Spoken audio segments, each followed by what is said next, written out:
Good afternoon. Good afternoon. देखो मेरी class में ना फिर से वही बात, एकदम जोश के साथ। राधे राधे। जय माता दी। भगवान का नाम ना लेते रहा करो, नैया पार उन्होंने ही लगवानी है। चलो शुरू करें फिर आज की क्लास। बुक्स आपको मिल गई होंगी, हाँ। हमारे ऑफलाइन स्टूडेंट्स को मिल गई हैं, ऑनलाइन आप तक पहुंच जाएगी। और जब तक नहीं पहुंच रही, मैंने आपको ऑलरेडी शेयर कर दिया है पीडीएफ हमारे डिमांड चैप्टर का। फॉर द टाइम बिंग आप उसको रेफ़र कर सकते हैं और हम आगे शुरू करते हैं आज की अपनी क्लास। ध्यान दीजिएगा। ऑनलाइन ये जो एक मैसेज आया, गुड आफ्टरनून मैम, आपने वो साइको क्यों लिखा हुआ है अपने नाम के आगे? मतलब आप अपने ये क्यों डिनोट करवाते हो? आपका असली नाम क्या है? हाँ, चलो चलें, ध्यान देंगे, सुनेंगे। कल की क्लास में हमने एक नया चैप्टर, पहला चैप्टर शुरू किया, यूनिट शुरू किया, जिसका नाम था बेटा जी डिमांड। और हमने ये कहा था, फटाफट से क्विकली रिवाइज करते हैं। Yashu, nice name. तो आप प्लीज़ इसको यूज़र नेम को चेंज करें ना, प्लीज़, रिक्वेस्ट छोटी सी। आएंगे, इतना प्यारा नाम है आपका। Online good afternoon. पीडीएफ बच्चे व्हाट्सएप पे ऑलरेडी हमने शेयर कर दिया है। हिमांशी, आप व्हाट्सएप ग्रुप में ऐड होंगे, उसमें आप चेक करें, आपको दिख जाएगा। चल, तो कल की क्लास में हमने एक नया चैप्टर शुरू किया जिसका नाम था डिमांड। क्विकली इसको रिवाइज करते हैं। ध्यान, यहाँ पे बातें बिल्कुल नहीं सुनेंगे। ऑल्दो आपको लग रहा है कि आप 11th-12th वाला ही पढ़ रहे हो, कल तो हमने कुछ किया ही नहीं था चैप्टर में। धीरे धीरे आप रियलाइज़ करेंगे सिर्फ नाम ही पढ़ के आए हो, अंदर जो भी उसकी इन डेप्थ एनालिसिस है ना, वो नहीं थी उतनी 11th-12th में। आप वॉल्यूम 2 जब देखेंगे, जब भी आपको मिलेगी, आपको फिर से लगेगा अरे नेशनल इनकम है, करके तो आए थे। पर वो नेशनल इनकम वैसा नहीं है जो आप रट के आए थे। एक सर्कल बनाया होगा, ग्रॉस से नेट पे जाना है, ऊपर डेप्रिसिएशन माइनस, नीचे पर ना जी ना, रटना तो कुछ है ही नहीं ना इको में। तो यहाँ पे आपको लग रहा है नाम सेम है, कुछ नया थोड़ी ना है, बहुत कैजुअल अप्रोच होगी कुछ बच्चों की। पर जिनकी कैजुअल अप्रोच डे 1 डे 2 से है ना बच्चे, I am telling you in advance, आप अपने लिए गलत कर रहे हैं with this very particular subject. Economics एक सब्जेक्ट ऐसा है जो आपके एग्रीगेट्स को बनाने में मदद करता है। एक तो ऑब्जेक्टिव पेपर है, आपको लिखना नहीं है, प्रेजेंटेशन पे ध्यान नहीं देना, आपका लर्निंग पार्ट जो है वो बच जाता है। तो इकोनॉमिक्स एक पेपर ऐसा है जो आपका एग्रीगेट, दैट इज़ वो जो 400 में से 200 नंबर जो लाने हैं ना, वो एग्रीगेट बनाने में यही पेपर आपकी मदद करेगा। कहीं पे कम ज़्यादा आते हैं ना तो ई को संभाल लेता है। और ये मैं सच्ची बात बोल रही हूँ, इट इज़ नॉट बिकॉज कि मैं पढ़ा रही हूँ इसलिए अपने सब्जेक्ट की मैं बहुत ज़्यादा अच्छाई कर रही हूँ, नहीं, सच्चाई है। Economics is one of the papers जो आपके एग्रीगेट को बनाने में आपकी बहुत मदद करने वाला है। यू विल फील दिस, धीरे धीरे आपको समझ में आएगा। आपके कोई दोस्त होंगे, कोई फ्रेंड्स होंगे, कोई जानकार होंगे जिन्होंने फाउंडेशन क्लियर कर लिया है या जो पढ़ चुके हैं हमारे सिलेबस को, आईसीआई के सिलेबस को, आप उनसे पूछें कि कौन सा सब्जेक्ट एग्रीगेट को बनाने में मदद करेगा, ये नाम आपके सामने आप लिया जाएगा। तो ज़रूर आपको लगेगा क्या इंडेक्स में तो वही सब चीज़ें हैं जो हम पढ़ के आए हैं, पर दोस्त अंदर जो इन डेप्थ एनालिसिस है ना, वो बिल्कुल वैसा नहीं है। बेस वही है, चीज़ें सिमिलर हैं, नाम सिमिलर हैं, पर अभी हमें पढ़ना और भी है। सीए का पेपर दे रहे हैं, सीए की एंट्री की तैयारी कर रहे हैं, तो बिल्कुल चीज़ें इतनी कैजुअल अप्रोच से तो होने नहीं वाली।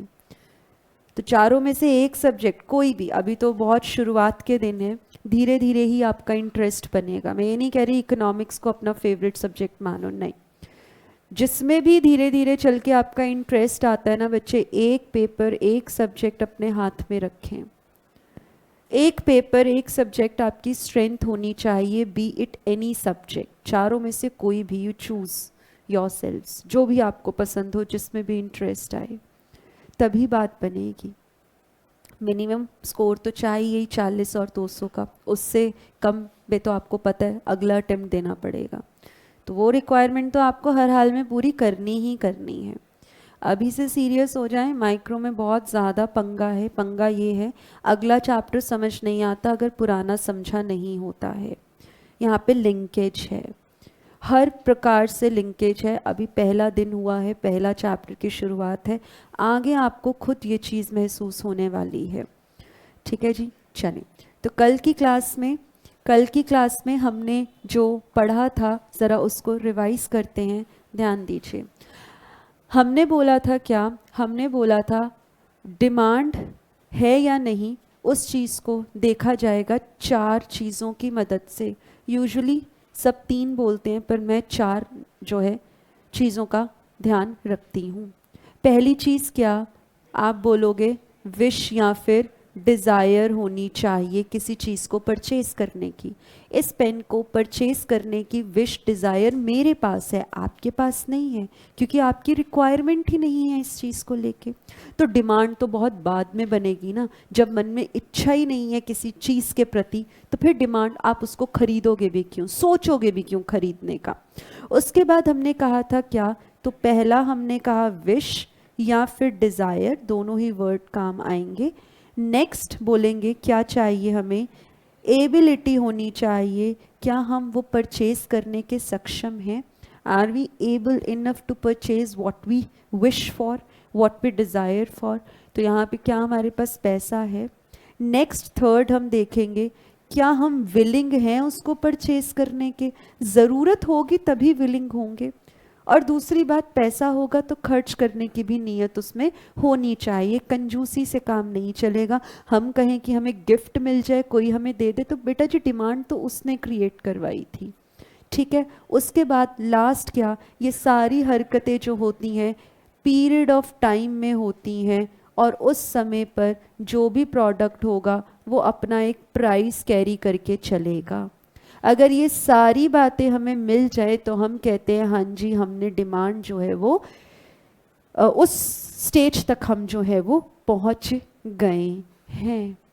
ठीक है जी। फिर हमने क्या कहा था? हमारा जो डिमांड होता है वो क्या कॉन्सेप्ट है? फ्लो या स्टॉक। हमने कहा था फ्लो कॉन्सेप्ट है, कॉन्टिन्यूस परचेजेस हमें करनी होती हैं। दूध मिल्क की डेली रिक्वायरमेंट है तो वो डेली ही आएगा। सब्जियां हर हफ्ते चाहिए तो हर हफ्ते आएंगी। कोई डेली ताज़ी सब्जी परचेज करता है तो उसके लिए डिमांड डेली बेस पर है। सैलरीज मंथली बेस पर है। तो जैसे ही वो समय ख़त्म हो जाता है फिर से हमें उन चीज़ों की ज़रूरत पड़ती है, फिर से इस प्रोसेस को दोहराया जाता है। तो हमने कहा था डिमांड आइसोलेटेड परचेजेस को कंसिडर नहीं करती, ये कॉन्टिन्यूस फ्लो ऑफ परचेजेस होता है। और नेक्स्ट टॉपिक जो हमने लिया था वो लिया था डिटर्मिनेंट्स क्या हैं किसी चीज़ को हम अगर डिमांड कर रहे हैं, किसी चीज़ की हमारे को ज़रूरत है, डिमांड है, तो हमारी डिमांड किन किन फैक्टर्स पर निर्भर करेगी, किन किन फैक्टर्स पे हमारी डिमांड जो है वो निर्भर करेगी। मैंने कहा मुझे ना आईफोन परचेज करना है, मेरी विश है, डिज़ायर है। मैं मानती हूँ कि भाई वो जो 4 फैक्टर्स हैं, 3 फैक्टर्स हैं, वो जितने भी फैक्टर्स हैं वो सब मेरी स्टेजेस जो है वो मैं कवर कर चुकी हूँ। नाउ मैं ये कहती हूँ मेरी आईफोन को लेकर डिमांड है, मैं उसे ख़रीदना चाहती हूँ। तो क्या मैं आईफोन परचेज कर सकती हूँ या नहीं, ये बात किसी फैक्टर पर तो निर्भर करेगी ना। फॉर एग्जाम्पल, आप मुझसे पढ़ना चाहते हो या नहीं, कोई तो फैक्टर होगा ना जो आपको मदद करेगा ये डिसाइड करवाने में। किसी ने कहा कि ज्योति मैम से पढ़ लो तो आप पढ़ने आ गए, आपका भी तो अपना कोई फैक्टर होगा ना जिस पे आपने डिसाइड किया होगा कि हमें पर्टिकुलरली यहीं से कोचिंग लेनी है। कोई तो फैक्टर आपका भी रहा होगा। यानी कि मेरी डिमांड आपके लिए, आपने मुझे मेरी डिमांड की कि हमें इनसे पढ़ना है, तो कोई फैक्टर होगा जिसने आपको मदद की होगी ये डिसाइड करवाने में कि कोचिंग कहाँ से आपको लेनी है।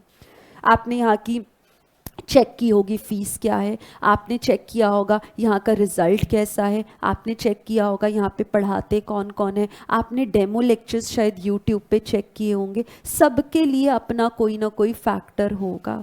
आपने अपनी इनकम भी चेक की होगी, क्या हमारी इनकम हमारे पेरेंट्स की इनकम अफोर्ड करवा सकती है हमें यहाँ पर लेक्चर्स लेना। आपने चेक किया होगा कि हमारे घर से ये सेंटर कितनी दूरी पर है, अगर ज़्यादा दूर है तो हमारे साथ ऑनलाइन मोड से बच्चे जुड़े हैं, और अगर आप लोग पास से हैं तो आपने कोशिश की होगी कि हम जो है लेक्चर्स वहीं पर जाकर अटेंड करें। यानी कि हमारी डिमांड, इंस्टीट्यूट की डिमांड, टीचर्स की डिमांड, फैकल्टी की डिमांड कुछ फैक्टर्स पर तो डिपेंड करती थी ना। तो ये तो बात हो गई हम इंसानों की।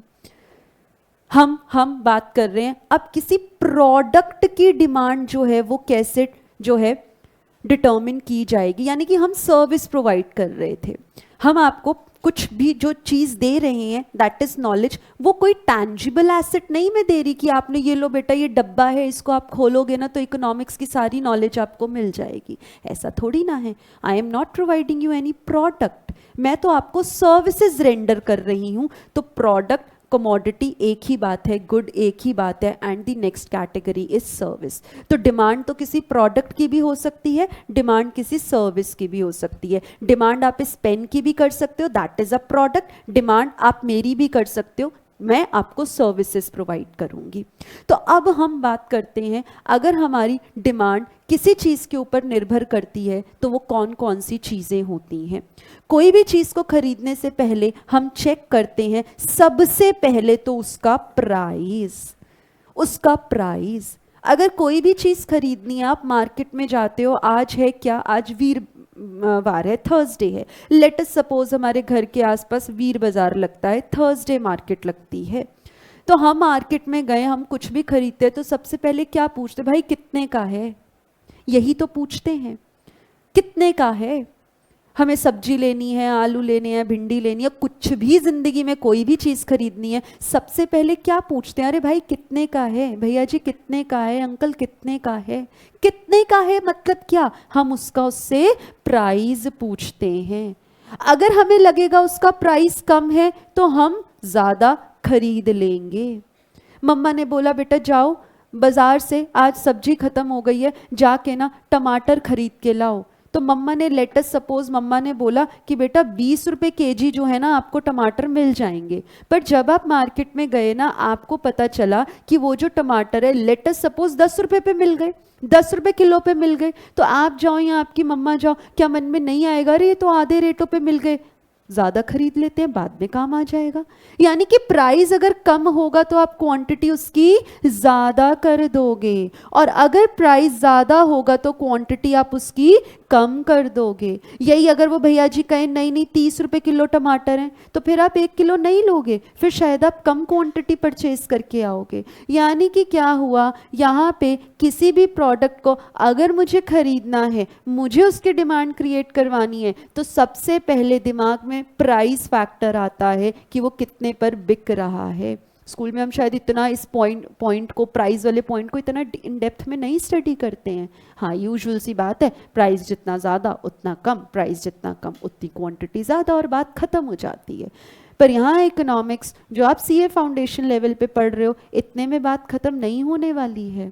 हर एक पॉइंट, हर एक अक्षर का मतलब है, और जब तक उन अक्षरों को, एक एक वर्ड को हम नहीं समझेंगे ना, हम फंस जाएंगे। रीज़न अगेन पेपर ऑब्जेक्टिव है।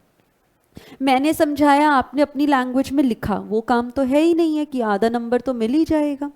यहाँ पे तो या तो पूरा सही या फिर गलत, और गलत है तो फिर भाई नेगेटिव मार्किंग भी है। अभी तक 11-12 तक स्कूल लाइफ में हमने कभी नेगेटिव मार्किंग पता ही नहीं है। मम्मा ने, पेरेंट्स ने, बड़े बहन भाई ने, स्कूल टीचर्स ने क्या बोला, छोड़ के मत आना, कुछ भी कर आना, तुक्का लग गया शायद आधा नंबर मिल जाए, ऐसा होता है, छोड़ के कुछ नहीं आना। हम भी आखिरी के आधे घंटे में स्पीड बढ़ाते हैं, नहीं नहीं छोड़ना नहीं है, जितना करेंगे शायद कुछ तो खींच ही लेंगे नंबर। यहाँ वो एटीट्यूड नहीं है, हमें नेगेटिव मार्किंग की आदत नहीं है। और अभी भी पहले, दूसरे, तीसरे टेस्ट में आप लोग घबराओगे, हाथ कांपेगा, अरे सवाल छोड़ दिया हमने, अरे नहीं आता तो इट्स बेटर टू लीव। सारे करने ज़रूरी नहीं है, यू हैव टू चेक आपका लेवल क्या है। क्या आप 80-90 सवाल अच्छे से श्योरिटी के साथ मार्क करके आए हो, तब तो चलो ठीक है, 5-6 सवालों पे तुक्के मार लो। अभी बच्चा करके ही 40-50 सवाल आ रहा है तो भैया नेगेटिव मार्किंग तो जो नंबर मिले हैं उसी में से कटेंगे ना। तो धीरे धीरे आपको आदत होगी, और इसीलिए हम आपसे कह रहे हैं टेस्ट मिस नहीं करने। आपकी जो भी लेवल है तैयारी का, मैंने कहा कि चलो संडे को टेस्ट है, डिमांड चैप्टर का हम टेस्ट लेंगे, आपने कहा हमारी तो अभी प्रिपरेशन ही नहीं है। कोई बात नहीं, प्रिपरेशन नहीं है कोई बात नहीं, मैं आपसे इंडिविजुअली नंबर नहीं पूछने वाले, ये स्कूल नहीं है अरे बेटा आप बताओ कितने आए, आप बताओ कितने आए, नहीं, मैं तो पूछूंगी भी नहीं, मुझे नहीं पता। टेस्ट आपके लिए है, आपको सवाल नए तरीके से और कैसे आ सकते हैं वो आपके लिए है। तो जितनी तैयारी की है उतना पेपर करें, पर टेस्ट दें। एटलीस्ट आपको पता चलेगा पैटर्न क्या है, आपको पता चलेगा OMR किस चिड़िया का नाम है, आपको पता चलेगा सर्कल कैसे करते हैं, क्या होता है OMR पे। आपके साथ भी होगा, आप में से बहुतों के साथ होगा, और हम क्लास में आपको डेमो भी देंगे। देखो बच्चे ये OMR पे ना इस बच्चे ने ना सर्कल सही से नहीं किया, लाइट सर्कल किया है, फेल है ये। अब बच्चे ने तो पूरी मेहनत की है, पढ़ के आया है, पर उसको सर्कल बहुत लाइट किया, वो OMR हमारी शीट स्कैन ही नहीं होती है। आप जब तक डार्क सर्कल्स ना करो, आपने मेहनत की, आपका पेपर कैंसिल भी हो गया। कभी कभी क्या होता है, हम जो है ना अपने रोल नंबर जो होते हैं ना वो सही से नहीं लिखते हैं। अभी आप जब OMR आपने देखा है क्या कभी OMR? हाँ, मतलब जो ICI का OMR जो होता है, रेड कलर की जो शीट होती है, कोई नहीं हम आपको दिखाएंगे, डेमो दिखाएंगे आपको। तो वहाँ पे आपको सर्कल करने होते हैं अपने रोल नंबर पे भी। आपने ज़रा सा भी लाइट सर्कल किया ना, आपका पेपर कैंसिल है। आपने रोल नंबर के डिजिट एक डिजिट भी आगे पीछे कर दी ना, पूरा पेपर कैंसिल है। फिर बच्चा सोचता है पेपर से बाहर निकलने के बाद पेपर तो बहुत अच्छा हुआ था, मैं फेल हो ही नहीं सकता। फेल इन कारणों से हम होते हैं। लिखने की प्रैक्टिस तो होती है, 12वीं तक बहुत अच्छे से पता है लिखना कैसे है, पर ये OMR की प्रैक्टिस नहीं होती। तो मैथ्स का और इको का पेपर जब भी हम टेस्ट लेंगे, तैयारी तो जैसी है वो है, सिर्फ पैटर्न देखने के लिए आए, OMR शीट देखने के लिए आए, इन चीज़ों के लिए आपको टेस्ट दोगे तभी समझ में आएगा। वरना पहली बार सीधा एग्जाम में बैठोगे ना, फाइनल एग्जाम में आप घबरा जाओगे कि हो क्या रहा है हमारे साथ, गलतियाँ ही नहीं पता होंगी।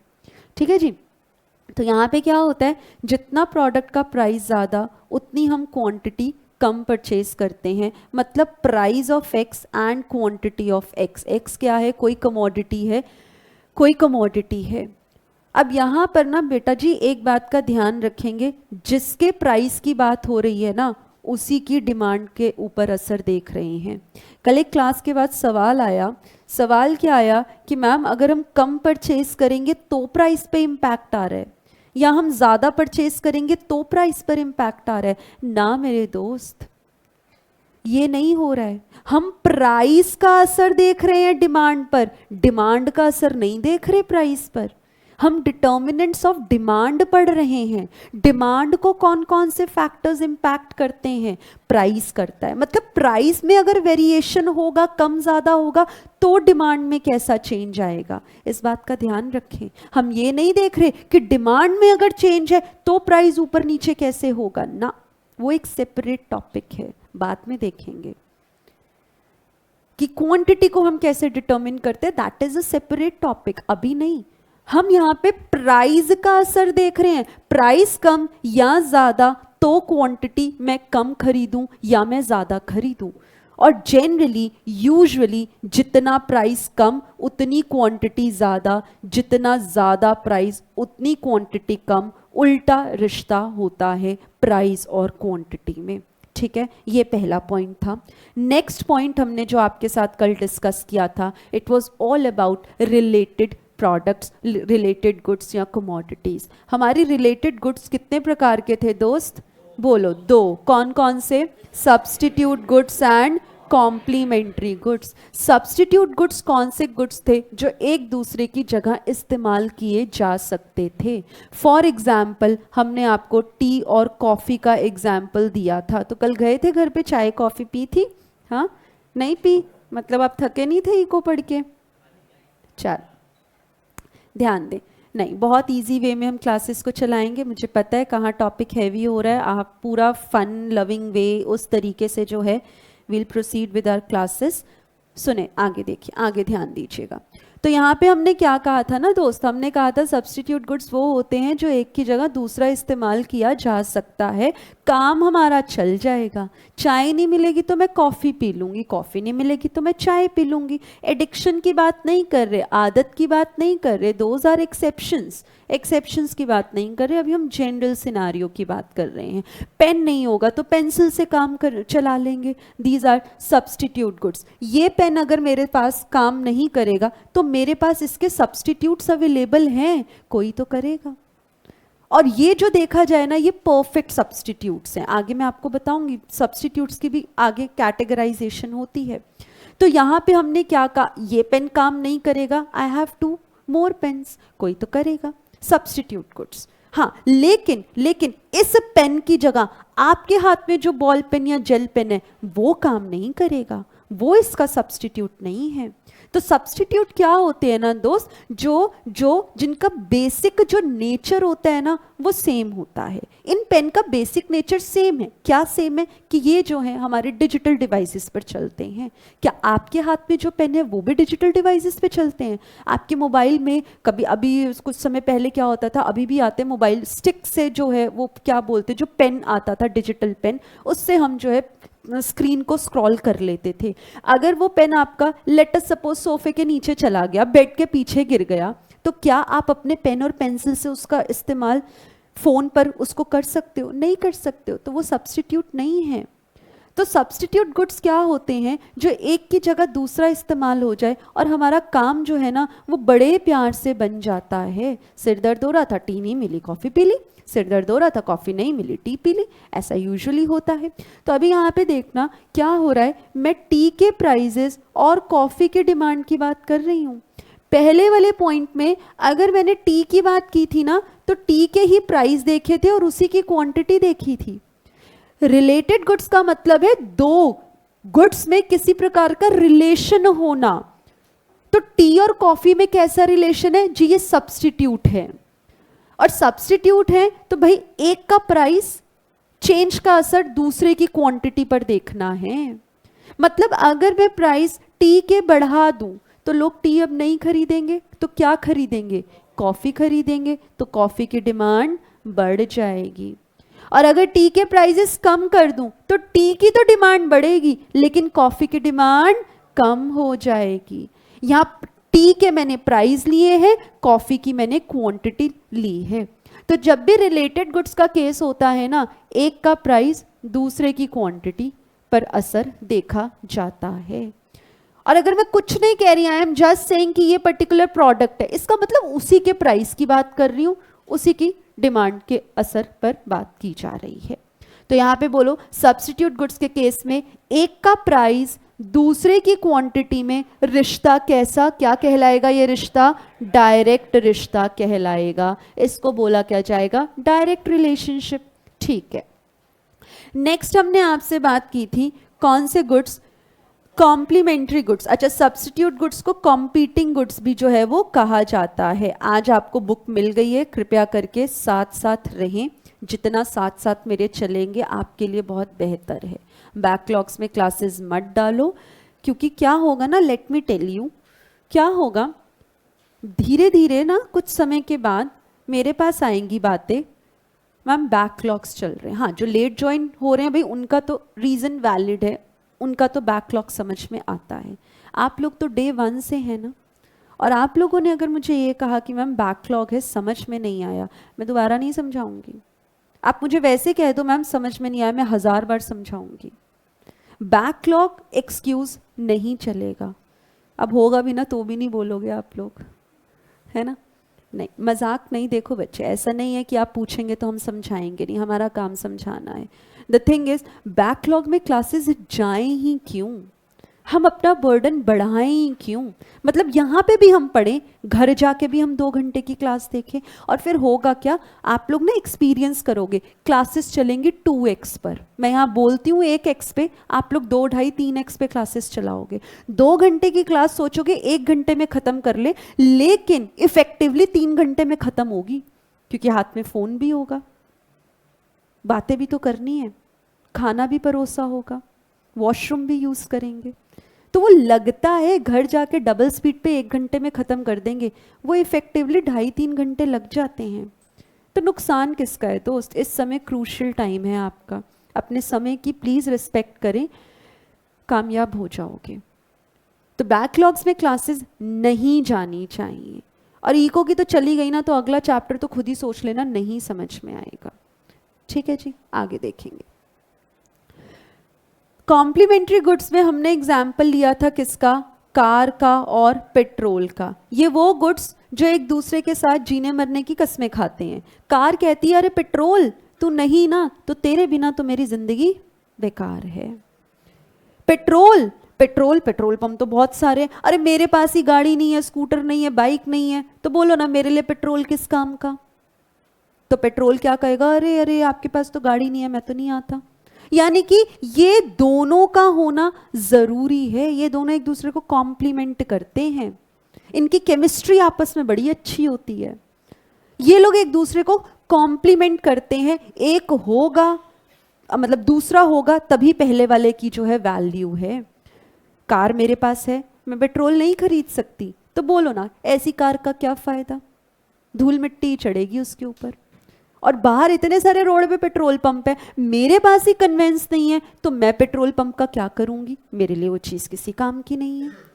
मेरे पास प्रिंटर तो है पर कार्ट्रिज नहीं है, तो बोलो ना प्रिंट आउट लेना हो, स्कैनिंग करनी हो, कुछ भी करना हो तो भैया बाहर जाना ही पड़ेगा। घर में वो प्रिंटर किस काम का है? कार्ट्रिज ही नहीं है उसमें। कार्ट्रिज तो भर भर के पड़ी हुई है, प्रिंटर ही उस पर धूल मिट्टी जमी हुई है और चलता ही नहीं है, तो ऐसे प्रिंटर का क्या फ़ायदा?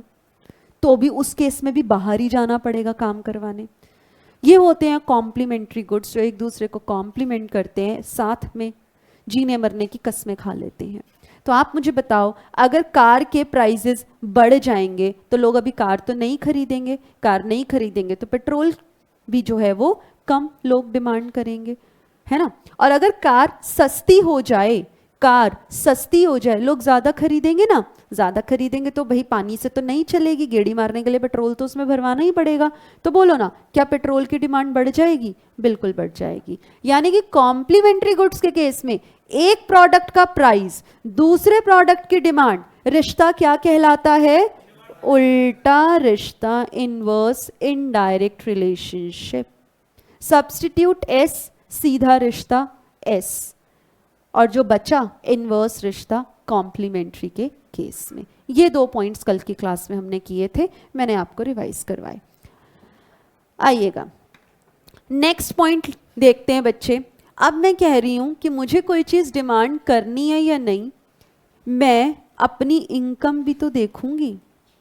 प्राइस तो चलो ठीक है, अच्छा दूसरी चीज़ क्या मेरे दोस्त, जब एक पर्टिकुलर फैक्टर पढ़ रहे हैं ना तो बाकी दिए हुए फैक्टर्स कांस्टेंट हैं, फिर हम उनकी बात नहीं करेंगे। जब मैंने प्राइस की बात करी, जब मैंने ये पहले वाले प्राइस की बात करी, तो मैं आगे और किसी को आप रिलेट नहीं करेंगे, अदर थिंग्स रिमेनिंग कांस्टेंट। जब मैं पॉइंट 2 की बात कर रही हूं तो थम जाओ, बाकियों को बीच में नहीं डालेंगे। समझ में आती है बात? तो अब मैं तीसरी बात करती हूं, किसकी? इनकम की। जब भी मेरे लाल इनकम अक्षर आपको दिखेगा ना, कि डिमांड मैं करूं या ना करूं ये निर्भर करेगा मेरी इनकम कितनी है। जब भी अक्षर आपको इनकम सुनाई दे, दिखाई दे, आपको पढ़ने में आए, इनकम के केस में कैटेगराइजेशन बेसिकली 2 पार्ट्स में होता है, नॉर्मल गुड्स और हमारे इन्फीरियर गुड्स। बस बचपन में ये 2 करके आए थे, अब थोड़े हम बड़े हो गए हैं, फाउंडेशन लेवल पे है ना, तो अब 4 कैटेगरीज हैं। मेजरली यही 2 हैं, मेजरली यही 2 हैं, पर जब सवाल कह देना तो 2 और भी हैं। तो पहले तो हम इन्हीं 2 को पढ़ते हैं। यानी कि जब भी रिलेटेड गुड्स का नाम आए तो फिर कॉम्प्लीमेंट्री और सब्स्टिट्यूट का ध्यान आना चाहिए। जब भी इनकम फैक्टर आए तो फिर नॉर्मल और इन्फीरियर गुड्स दिमाग में आने चाहिए। ठीक है जी, ठीक है, ठीक है। सुनो, नॉर्मल गुड्स क्या होते हैं और इन्फीरियर गुड्स क्या होते हैं? अनटिल एंड अनलेस स्टेटेड, जब तक सवाल ना कहे, एक कमोडिटी नॉर्मल ही होती है। मतलब ये जो हम अभी बात करके आए ना, ये वाले प्राइस फैक्टर में मैंने क्या आपको बोला टी कैसा प्रोडक्ट है? नहीं, वो नॉर्मल प्रोडक्ट ही है। जो जो लॉ ऑफ डिमांड फॉलो करवा रहा है। मतलब नॉर्मल गुड्स और इंफीरियर गुड्स का जो कैटेगराइजेशन है it is based upon income. मतलब अगर मेरी इनकम ज्यादा और मैंने क्वांटिटी किसी प्रोडक्ट की ज्यादा परचेज की, मेरी इनकम जितनी ज्यादा, मैं हो सकता है ज्यादा क्वांटिटी परचेज करूं, ठीक है। और अगर मेरी इनकम कम, तो भाई मैं कम ही तो परचेज करूंगी। तो जब इनकम को वाई से डिनोट करवाते हैं, जब इनकम में और किसी प्रोडक्ट की डिमांड में रिश्ता कैसा दिख रहा है, सीधा डायरेक्ट रिश्ता, ऐसे गुड्स को बोला जाता है नॉर्मल गुड्स। नॉर्मल सी बात है, जैसा चलना चाहिए, सीधी सादी बात है। जितना ज़्यादा आपकी इनकम आप उतना ज़्यादा परचेज कर लोगे। मेरी जितनी ज़्यादा इनकम उतने ही जो है मैं वेकेशन साल में बाहर घूम कर आऊँगी। अभी मेरी इनकम अलाउ ही नहीं कर रही तो भाई क्या है, फिर तो वही घर ही है मेरे लिए घूमने के लिए। और मेरी इनकम बहुत ज़्यादा है तो ठीक है, मैं ट्रिप्स लूँगी। और भी ज्यादा है तो अभी तक तो मैं दिल्ली में घूमा करती थी हर वीकेंड को, ज्यादा है तो अब मैं क्या कर रही हूं, मैं आउट ऑफ स्टेशन भी जा रही हूं। और ज्यादा कमा रही हूं तो फिर क्या हो रहा है, मैं अब्रॉड भी जा रही हूं। तो ये सब किस पर निर्भर करेगा कि मैं दिल्ली में कहीं घूमूं, मैं गोवा जाऊं या मैं दुबई जाऊं, मेरी इनकम पर ही तो डिपेंड करेगा। जितनी मेरी इनकम ज्यादा उतनी मैं परचेजेस ज्यादा कर दूंगी, जितनी मेरी इनकम कम उतनी मैं परचेजेस डिमांड अपनी कम कर दूंगी। सीधा साधा रिश्ता, सीधी सादी बात, कहीं कोई कंफ्यूजन नहीं। ऐसे प्रोडक्ट्स को क्या बोला जाता है, नॉर्मल गुड्स जो है वो बोला जाता है। ठीक है जी, समझ में आ रही है बात, समझ में आ रही है, ठीक है ठीक है। और अगर अगर अगर ऐसा भी तो हो सकता है ना, अभी मेरी इनकम ना कम है, अगर मेरी इनकम कम है तो भाई जीना तो है ना, कुछ तो खरीदना ही पड़ेगा। तो मेरी इनकम कम, उसके बावजूद भी किसी प्रोडक्ट की डिमांड में ज़्यादा कर रही हूँ, तो नॉर्मल तो नहीं होगा वो, नॉर्मल तो नहीं होगा वो। अगर मेरी इनकम कम, उसके बावजूद भी किसी प्रोडक्ट की डिमांड ज़्यादा हो रही है, तो आप मुझे बताओ ना, क्या कम इनकम पर आप सब स्टैंडर्ड गुड खरीद पाओगे जिसकी क्वालिटी कम होगी? यही तो होगा। कम इनकम पर आपको नॉर्मल चीजें थोड़ी ना मिलेंगी, आपको भी कॉम्प्रोमाइज करना पड़ेगा क्वालिटी से। तो अगर आपकी इनकम कम है तो फिर आप कौन से गुड्स ज्यादा खरीदोगे, इनफीरियर क्वालिटी के गुड्स आप ज्यादा खरीदोगे। ये सब नॉर्मल और इन्फीरियर का कैटेगराइजेशन प्राइस को लेकर नहीं है कि प्राइस का असर कैसा है इनके ऊपर, ना, इनकम का असर कैसा है, इनकम का असर कैसा है। प्राइस अगर चेक करोगे, एक का प्राइस दूसरे की डिमांड, तो फिर वो रिलेटेड गुड्स में जाता है। इनकम का असर चेक करोगे डिमांड के ऊपर, तो फिर वो नॉर्मल और इंफीरियर गुड्स में कैटेगराइज होता है। ठीक है ना, ठीक है। तो मतलब कोई गुड जो मैं ज्यादा खरीद रही हूं अपनी कम इनकम पर, तो वो तो पक्की बात है ना, क्वालिटी तो इतनी बढ़िया होगी नहीं, सब स्टैंडर्ड ही होगा, इनफीरियर गुड। और अगर आज सोचो मेरी इनकम बढ़ जाए, क्या अभी भी मैं ये इंफीरियर गुड खरीदूं? अगर मेरी इनकम बढ़ जाएगी तो क्या मैं तब भी 10 रुपए किलो वाला चावल इस्तेमाल करूंगी? तब मैं शायद और अच्छी क्वालिटी का चावल इस्तेमाल करूंगी। तो मतलब इनकम अगर बढ़ जाए तो भाई इंफीरियर गुड्स की डिमांड तो कम हो जाएगी, पर अगर गुड नॉर्मल होता तो फिर डिमांड उसी की तो बढ़ेगी। मतलब इंफीरियर छोड़ के अब मैं नॉर्मल की तरफ ही तो भागूंगी। और अगर मेरी इनकम कम, तो भाई मैं नॉर्मल गुड तो परचेज अब कर ही नहीं सकती, मेरी इनकम मुझे अलाउ ही नहीं कर रही, तो फिर क्या खरीदूंगी, इंफीरियर गुड खरीदूंगी। क्या ये बात आपको समझ में आई? तो ये आप लिख लीजिए पॉइंट नंबर 3 में, मैं बताती हूँ कहाँ लिखना है। अच्छा, अब आप मुझे बताओ, अगर मैं इंफीरियर गुड्स की बात कर रही हूँ तो इनकम और डिमांड फॉर इंफीरियर गुड्स का रिश्ता कैसा? उल्टा, inverse, I for inverse, I for inferior. आप ये छोटे छोटे जो है ट्रिक्स हैं ऑब्वियसली याद करने में कोई बड़ी मुश्किल नहीं है, फिर भी हम कभी कभी कंफ्यूज हो जाते हैं। तो ये छोटी छोटी सी ट्रिक्स हैं। सब्स्टिट्यूट के केस में एस फॉर सब्स्टिट्यूट, सीधा रिश्ता स, और ऐसे इन्फीरियर के केस में inferior I, inverse I, indirect I. तो आई के केस में मतलब इन्फीरियर के केस में इनडायरेक्ट या इनवर्स रिश्ता जो है वो होता है। और अगर मेरा इनकम और रिश्ता मैं नॉर्मल गुड्स में देख रही हूं तो बोलो ना, जितनी ज्यादा इनकम उतनी नॉर्मल गुड की डिमांड ज्यादा, कम इनकम पे नॉर्मल गुड कम हो जाएगा, रिश्ता सीधा डायरेक्ट, नॉर्मल सा रिश्ता। नॉर्मल मीन्स सीधी बातें करेंगे, उल्टी पुल्टी बातें नहीं करेंगे। ठीक है जी, आइएगा। पहले तो इतनी ये दो चीजों को ना जरा हम बुक से पढ़ते हैं, फिर हम आपसे अलग कैटेगरी की बात करेंगे। आइएगा, third, income of the consumer, disposable income of the consumer. आइएगा, कह रहे हैं इन जनरल अगर मेरी इनकम बढ़ जाती है, अभी ये अक्षर डिस्पोजेबल क्या है इसको छोड़ देंगे, सिंपल इनकम की बात कर रहे हैं।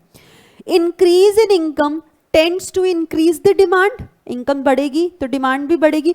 कौन से गुड्स की डिमांड बढ़ेगी? नॉर्मल गुड्स की बढ़ेगी। आइएगा, normal goods are those that are demanded in increasing quantity, जब कंज्यूमर की इनकम बढ़ जाती है, और इन गुड्स को कम डिमांड किया जाएगा अगर इनकम कम हो जाएगी। मतलब क्वांटिटी फॉर नॉर्मल गुड्स और लोगों की इनकम का रिश्ता सीधा, जितनी इनकम ज्यादा उतनी डिमांड ज्यादा, इनकम कम तो इसकी डिमांड कम, रिश्ता सीधा। ठीक है, तो y पहले लिखें, क्वांटिटी को बाद में लिखें। Income quantity for normal goods, समझ में आया? फॉर एग्जाम्पल मेरे घर में क्या हुआ, सोफा जो है ना वो चूहे कुतर के काट के चले गए, खराब हो गया सोफा। मेरे घर में बेड क्या हो रहा है, उसकी लकड़ी जो है ना, उसकी जो पेस्टिंग है लेट अस सपोज वो खराब हो रही है। कर्टन्स जो थे ना वो बड़े पुराने हो रहे हैं। बोलो ना, ये सारी चीजें तो मैं तभी अफोर्ड कर पाऊंगी मेरी जब इनकम होगी। अगर इनकम ज्यादा होगी तो मैं काम करवा लूंगी, चीजें खरीद लूंगी, और अगर इनकम ज्यादा नहीं है तो फिर थोड़ी ना ये काम होगा, फिर मैं अपनी डिमांड को पोस्टपोन कर दूंगी कि जब इनकम होगी तब खरीद लूंगी। तो house hold furniture, clothing, automobiles, consumer durables and semi durables, कोई भी प्रोडक्ट जो मैं अफोर्ड नहीं कर पा रही क्योंकि मेरी इनकम कम है, वो नॉर्मल गुड है। और कम इनकम पे जो मैं अफोर्ड कर पा रही हूं वो तो पक्की बात है सब स्टैंडर्ड इन्फीरियर गुड ही तो होगा। सिंपल सी बात। आगे, इंफीरियर गुड्स, आप बताओ, inferior goods are those commodities which the quantity demanded rises, increase करेगी डिमांड, कब? जब मेरी इनकम इंक्रीज करेगी। क्या वही बात है? नहीं है। तो इंफीरियर गुड्स क्या होते हैं? Are those commodities for which the quantity demanded rises only up to a certain level of income. इसका मतलब क्या हुआ? मेरा level of income let us suppose 100 रुपए है। क्या 100 रुपए में मैं नॉर्मल गुड्स अफोर्ड कर पाऊंगी? अगर वो आ सकता है उसके अंदर तभी तो अफोर्ड कर पाऊंगी। तो मतलब मेरा एक लेवल ऑफ इनकम होगा, उसको पार करूंगी तो ही नॉर्मल गुड्स ले पाऊंगी। अगर वो लेवल ऑफ इनकम मैं पार नहीं कर पा रही तो फिर मैं इनफीरियर गुड्स की डिमांड करूंगी। यानी कि inferior goods are those commodities for which the quantity demanded rises rises rises. मतलब ये इनफीरियर गुड, इसकी डिमांड बढ़ती जा रही है, बढ़ती जा रही है, बढ़ती जा रही है, बढ़ती जा रही है, बढ़ती जा रही है। ये कब तक बढ़ती रहेगी? जब तक मेरी इनकम एक लेवल क्रॉस नहीं कर लेती। जैसे ये वाले लेवल को मेरी इनकम ने ये लेवल पार कर लिया, क्या अभी भी इंफीरियर गुड खरीदूं? अब तो मैं नॉर्मल गुड पे आऊंगी। यानी कि ये वो कमोडिटीज होती हैं जिनकी डिमांड बढ़ती हैं only up to a certain level of income. मेरा ये लेवल ऑफ इनकम था तो मैं बढ़ा रही हूं अपनी इंफीरियर गुड्स की क्वांटिटी को। जैसे ये इनकम का लेवल पार हो गया, मैं अबव पॉवर्टी लाइन आ गई, जस्ट फॉर एन एग्जांपल मैं अबव पॉवर्टी लाइन आ गई, क्या अभी भी इंफीरियर की डिमांड बढ़ेगी? अब तो नॉर्मल की डिमांड बढ़ेगी। ये लेवल था जब तक इंफीरियर डिमांड कर रही थी। जैसे इनकम का लेवल पार, अब इंफीरियर छोड़ो, नॉर्मल गुड्स को पकड़ लो। समझ में आती है बात? आगे देखेंगे। For example bajra, low quality rice, ठीक है, और कह रहे हैं इसकी जो डिमांड है ना वो डिक्रीज हो जाएगी जैसे ही वो इनकम लेवल हम बियॉन्ड पार कर लिया, तब तो इसकी इंफीरियर गुड की डिमांड कम हो जाएगी। वही यहां लिखा है। चलो आगे देखो। तो ये दो तो हमें समझ में आते हैं। ये एक्स्ट्रा दो इन्होंने क्या दिए हैं अब सुनेंगे दोस्त। कुछ प्रोडक्ट्स होते हैं जिनको हम बोलते हैं असेंशियल कंज्यूमर गुड्स। इसी का ही दूसरा नाम आप नेसेसिटीज के नाम से जो है इसको पढ़कर आए होंगे। ये कौन से गुड्स होते हैं? ये होते हैं हमारी bare minimum requirements, basic necessities of life. भाई जीने के लिए रोटी, कपड़ा, मकान, बेसिक ये नेसेसिटीज तो चाहिए ही ना। हम ये नहीं कह रहे कि हम ब्रांडेड क्लोथ्स की बात कर रहे हैं, नहीं। मैं आरओ के पानी की बात कर रही हूँ, नहीं। पानी तो चाहिए ना, कपड़ा तो चाहिए ना, रोटी, कपड़ा, मकान, दैट इज बेसिक नेसेसिटीज। इनको बोला जाता है नेसेसरीज या essential consumer goods. Consumer goods कौन से होते हैं? जो अल्टीमेट कंज्यूमर इस्तेमाल करता है, असेंशियल हैं, ये जिंदगी जीने के लिए जरूरी हैं। ऐसे गुड्स को नेसेसिटीज कहा जाता है। अब इन गुड्स के ऊपर बोलो इनकम का असर क्या आएगा? आप मुझे बताओ। A change in consumers income although will cause an increase in demand for the necessities, but this increase will be less than the proportionate to the increase in income. ध्यान दीजिएगा, सुनिएगा, सुनेंगे। नेसेसिटीज के केस में late us suppose मैं salt की बात करती हूँ। क्या सॉल्ट नेसेसिटी है? खाना फीका तो नहीं खा सकते। कम नमक खा लोगे पर फीका खाना नहीं खाओगे। कम तो हम बर्दाश्त कर लेंगे पर फीका तो बिल्कुल नहीं खाया जाएगा। ठीक है, तो जरा ना हम सॉल्ट की बात करते हैं। Salt, late us suppose salt के साथ क्या हुआ? सॉल्ट के ना प्राइजेस जो है ना वो कम हो गए, तो भाई आप ज्यादा खरीद लोगे, इसको खरीद लोगे ना। अच्छा ठीक है, तो ये तो सिंपल सीधी सादी बात हुई। अब ना बात करते हैं अपनी इनकम की। इनकम ना मेरी ना बढ़ गई, मेरी इनकम बढ़ गई। इनकम अगर बढ़ गई तो हमें पता है कि भाई हम प्रोडक्ट्स को ज़्यादा खरीदते हैं, मात्रा उनकी जो प्रोपोर्शनेट चेंज है, जो क्वांटिटी हम परचेज करते हैं वो ज़्यादा परचेज करेंगे अगर मेरी इनकम बढ़ गई है। आप बोलो ना दोस्त, इनकम बढ़ने से क्या जितनी भी इनकम बढ़ी थी, मतलब मैं पहले 10,000 कमा रही थी, अब मैं कमा रही हूँ लेट अस सपोज 12,000, 2,000 इनकम बढ़ गई ना। क्या 2,000 जितनी भी इनकम बढ़ी है सारा का सारा नमक खरीदने में लगा दोगे? पूरे मोहल्ले का थोड़ी ना नमक खरीद के लाना है, थोड़ा बहुत इंक्रीज कर लोगे। भैया पहले 1 किलो 1 पैकेट लाते थे, अब ज़्यादा तो 2 किलो ले आओगे, चलो आगे काम आ जाएगा, हम अफोर्ड कर सकते हैं तो आगे के लिए खरीद लेते हैं। ये थोड़ी पूरी दुकान खरीद लोगे, मतलब कि जो 2,000 की इनकम आपकी इंक्रीज हुई है पूरा का पूरा नमक पे लगा दोगे, ऐसा थोड़ी ना करोगे। तो इसका मतलब आप समझ पा रहे हो कि जो चेंज हुआ है इन इनकम, चेंज को डेल्टा से डिनोट करते हैं, जो चेंज हुआ है इन इनकम वो ज्यादा होगा, किससे ज्यादा होगा?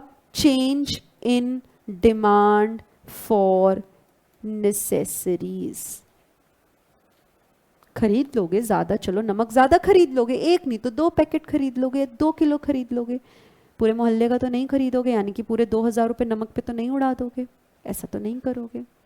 अच्छा और एग्जाम्पल पकड़ो, माचिस, मैच बॉक्स कितने का आ जाता है मुश्किल से? 2 रुपये, 3 रुपये, चलो 5 रुपये।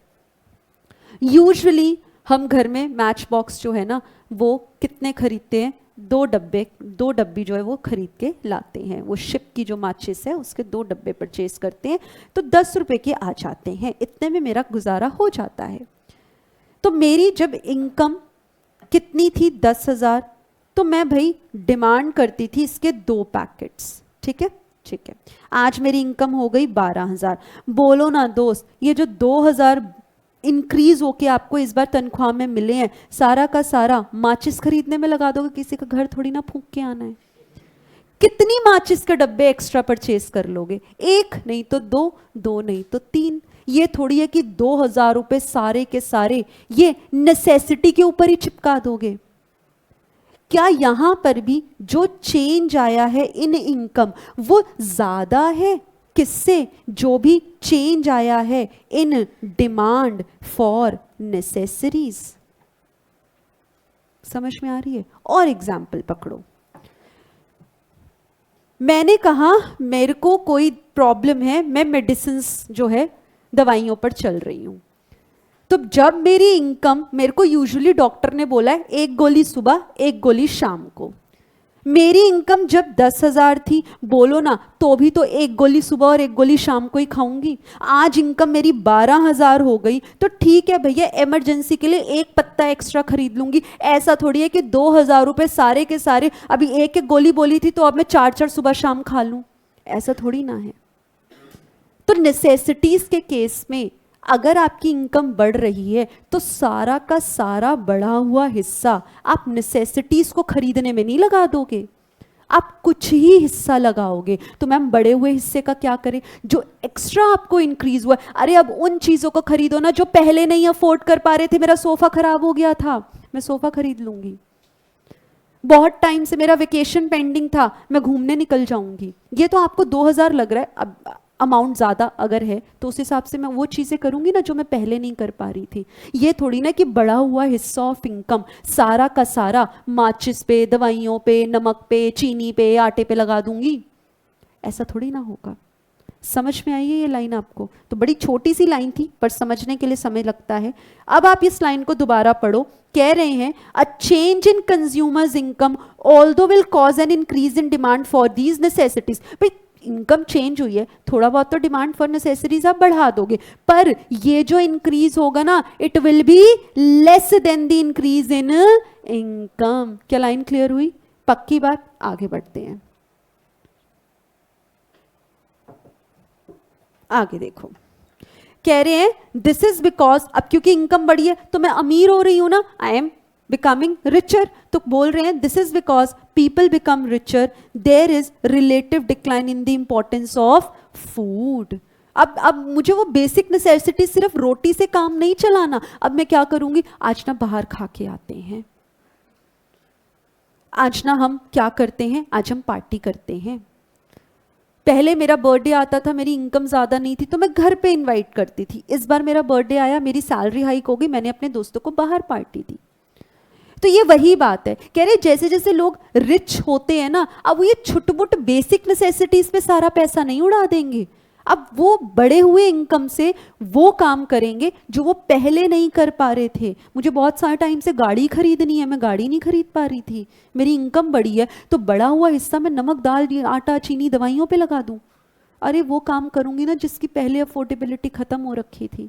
समझ में आई ये बात? आगे बढ़ेंगे। तो अब हम क्या करेंगे? अब हम क्या करेंगे? हम टीवी खरीदेंगे, कार खरीदेंगे, घर खरीदेंगे।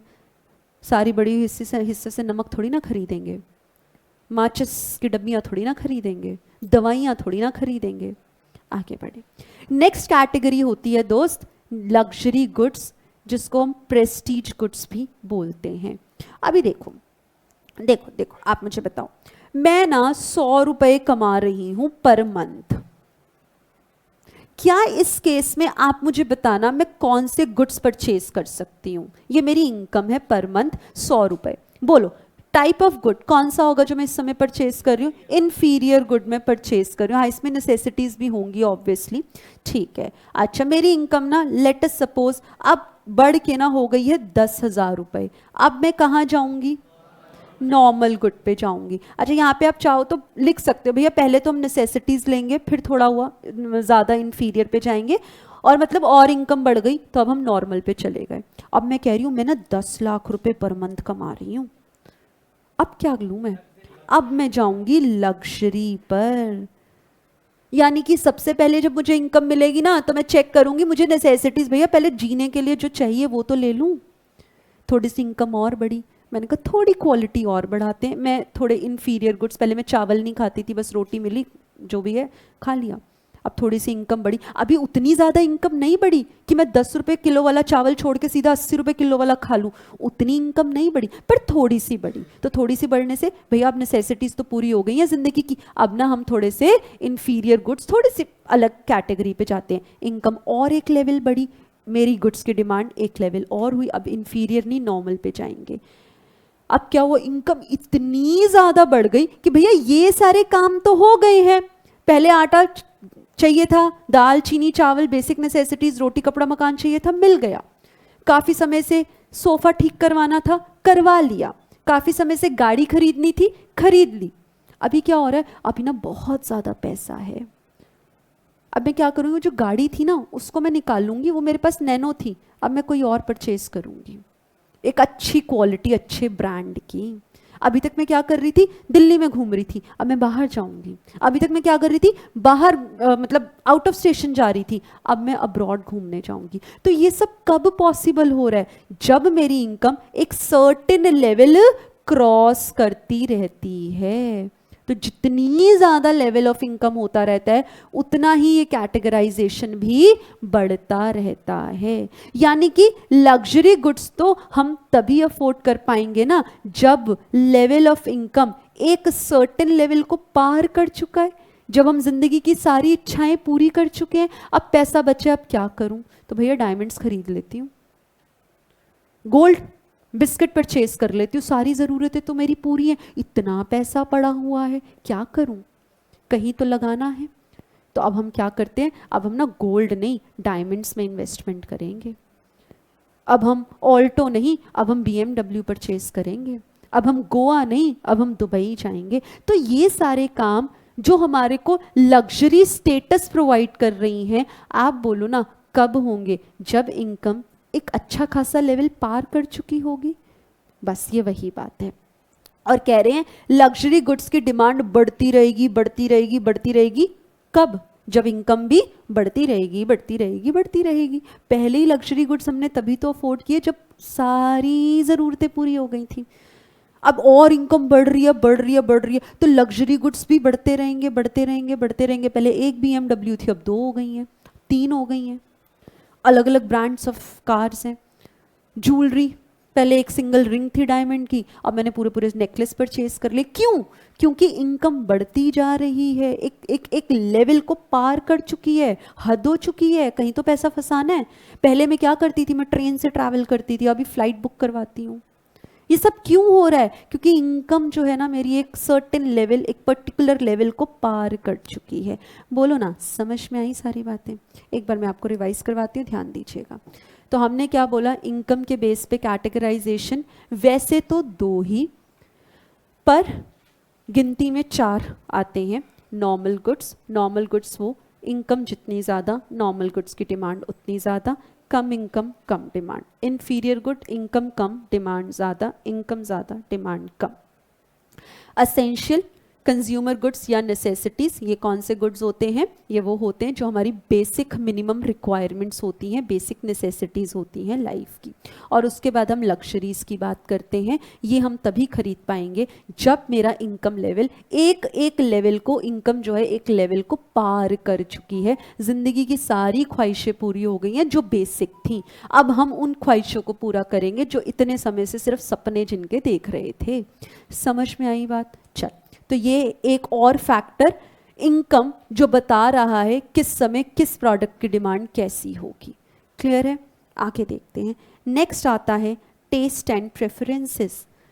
सोचो ना, सोचो ना, क्या सोचना है मैम?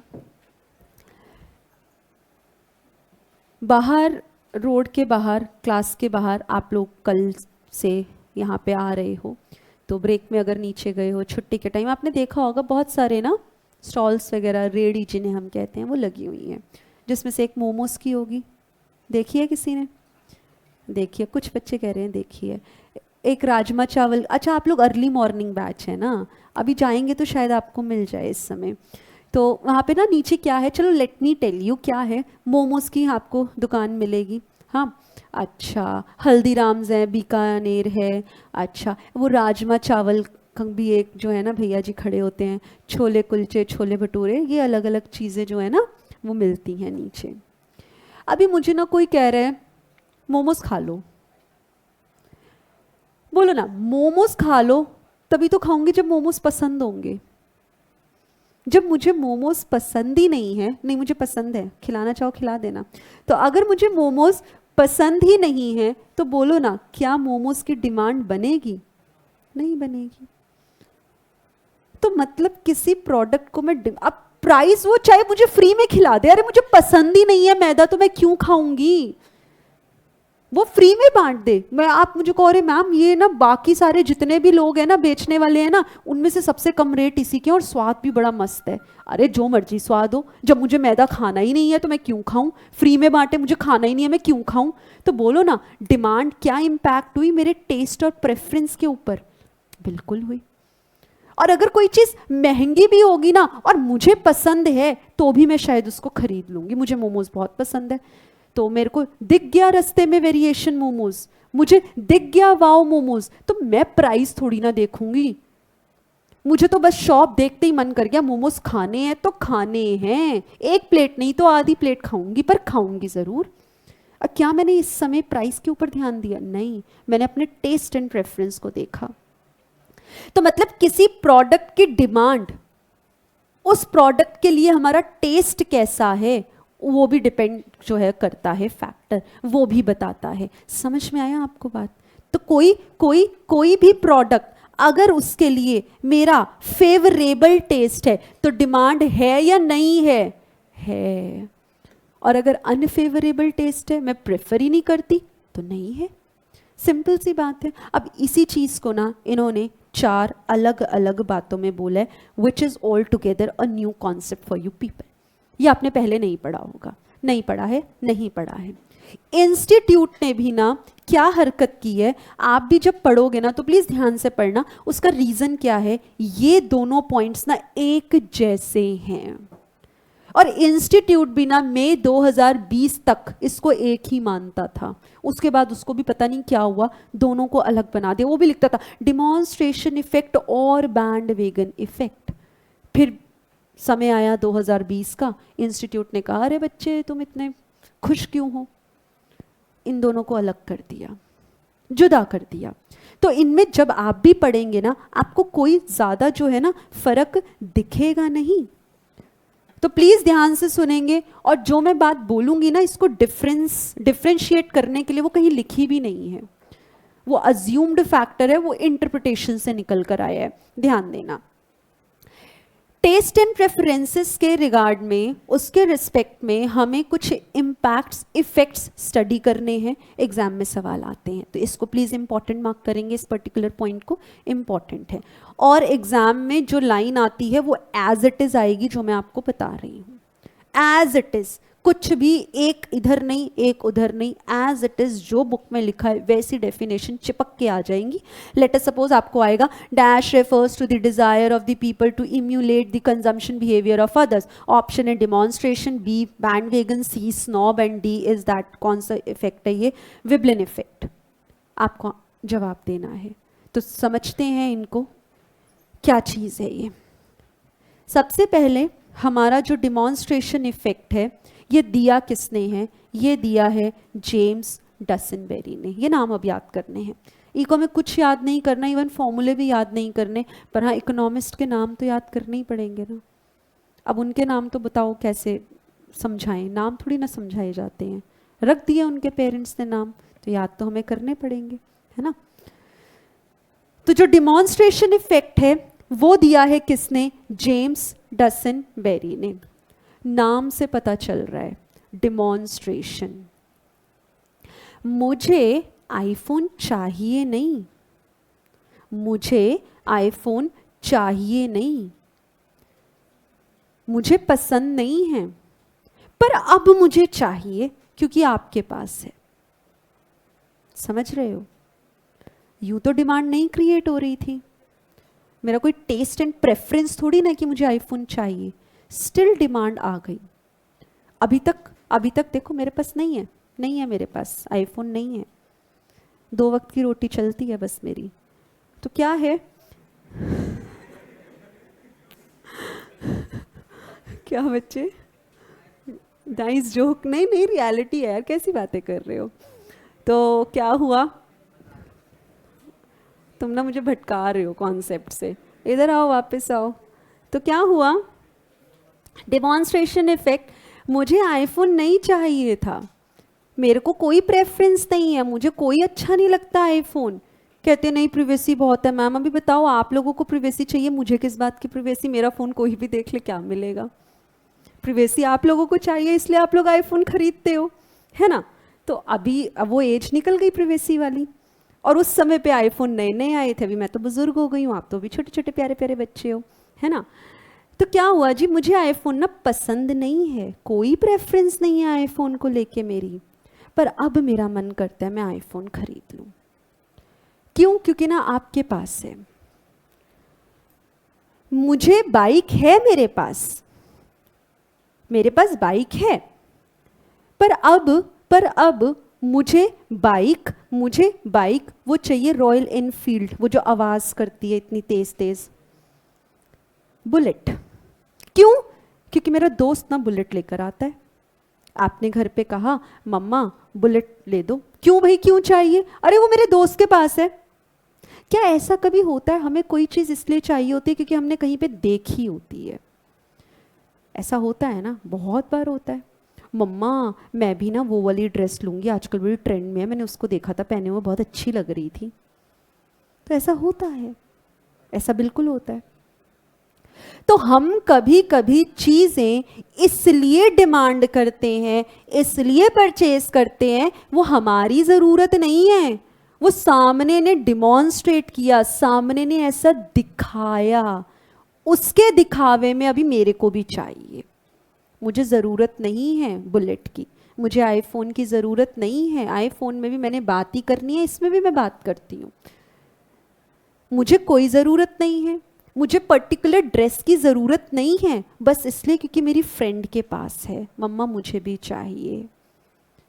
तो इस चीज़ को कहा जाता है बच्चे, ऐसे इस वजह से जब डिमांड क्रिएट होती है, डिमॉन्स्ट्रेशन इफेक्ट कहलाता है। पढ़ेंगे जरा, कह रहे हैं it refers to the desire of people to emulate, means copy, imitate करना, the consumption behaviour of others, सामने वाले क्या कंज्यूम कर रहे हैं उनके कंजम्पशन पैटर्न को मैं अपनी जिंदगी में चिपका लूंगी और मैं भी उन चीजों का डिमांड करना शुरू कर दूंगी।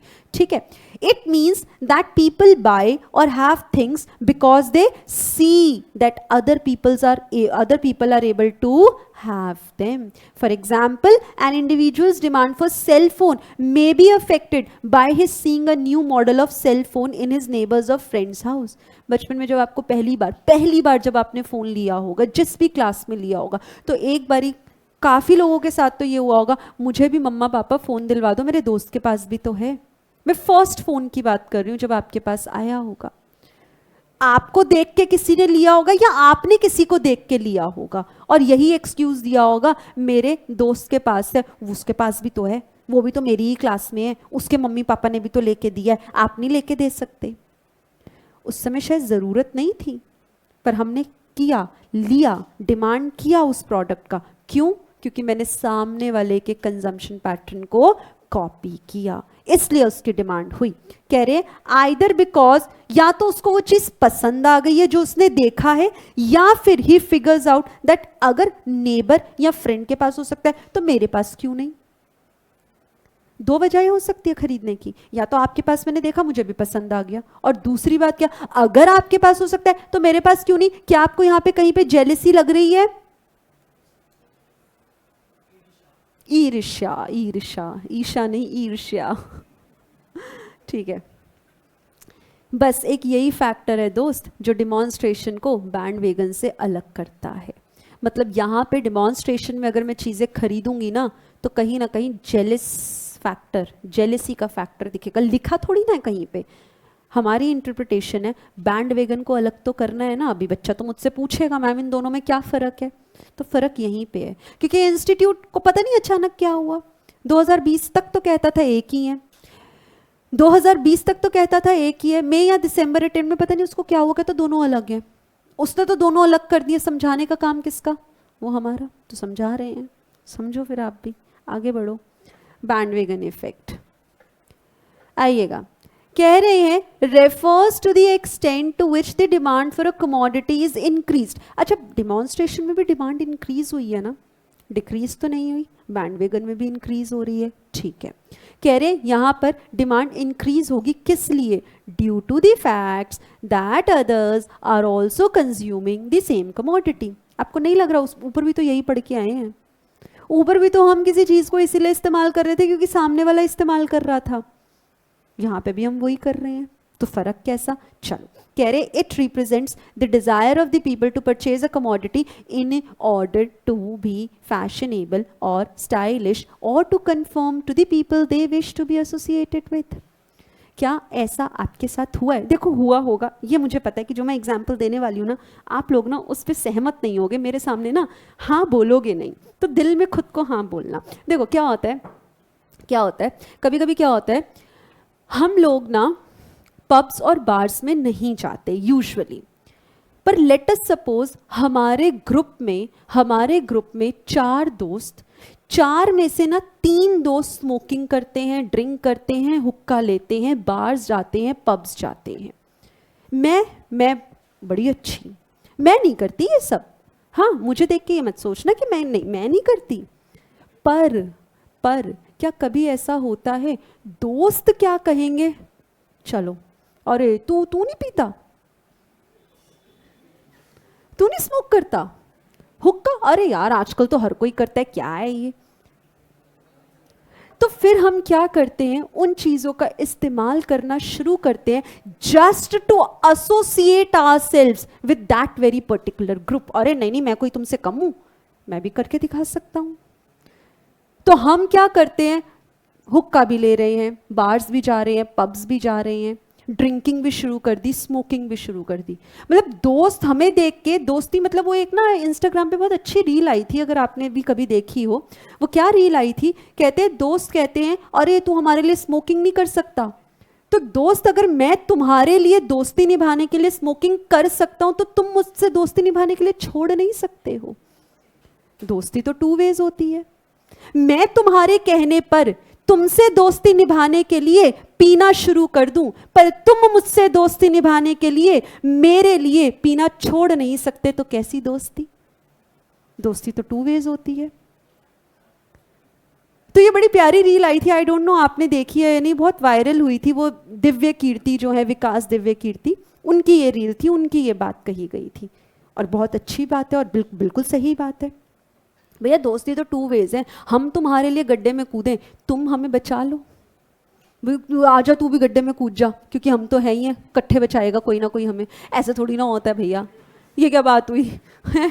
चलो, तो फिर क्या हुआ यहाँ पे, क्या हुआ बैंड वेगन इफेक्ट में, क्या हुआ यहाँ पर ना, हम कभी कभी चीज़ों को इसलिए करना या डिमांड करना शुरू कर देते हैं क्योंकि हम चाहते हैं अपने आप को उस ग्रुप से डिनोट करवाना।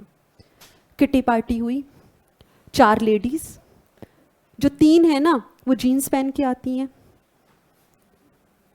वो जीन्स में आती हैं, और एक 4th लेडी वो अपने आप में कॉम्प्लेक्स फील कर रही है क्योंकि वो सूट में आई हैं, वो इंडियन वियर में आई हैं, घर में बड़ा कलेश करती हैं, अरे देखो मेरे दोस्त के घर वाले कितने ओपन माइंडेड हैं, वो जीन्स पहन के आ रही है, व्हाई नॉट मी, मैं भी पहन के जाऊंगी। यानी कि मैं जीन्स की डिमांड थी नहीं, वेस्टर्न वियर की डिमांड थी नहीं, क्रिएट हुई। क्यों हुई? क्योंकि मैं चाहती हूं अपने आप को उस ग्रुप से, उन लोगों से एसोसिएट करवाना। आप समझ पा रहे हो? तो पहले वाले में ना जेलिसी थी, उसके पास है मेरे पास क्यों नहीं है? जेलिसी नहीं हो रही है, यह जेलिसी नहीं है, इट इज जस्ट दैट कि मैं ऐसा करना चाह रही हूं।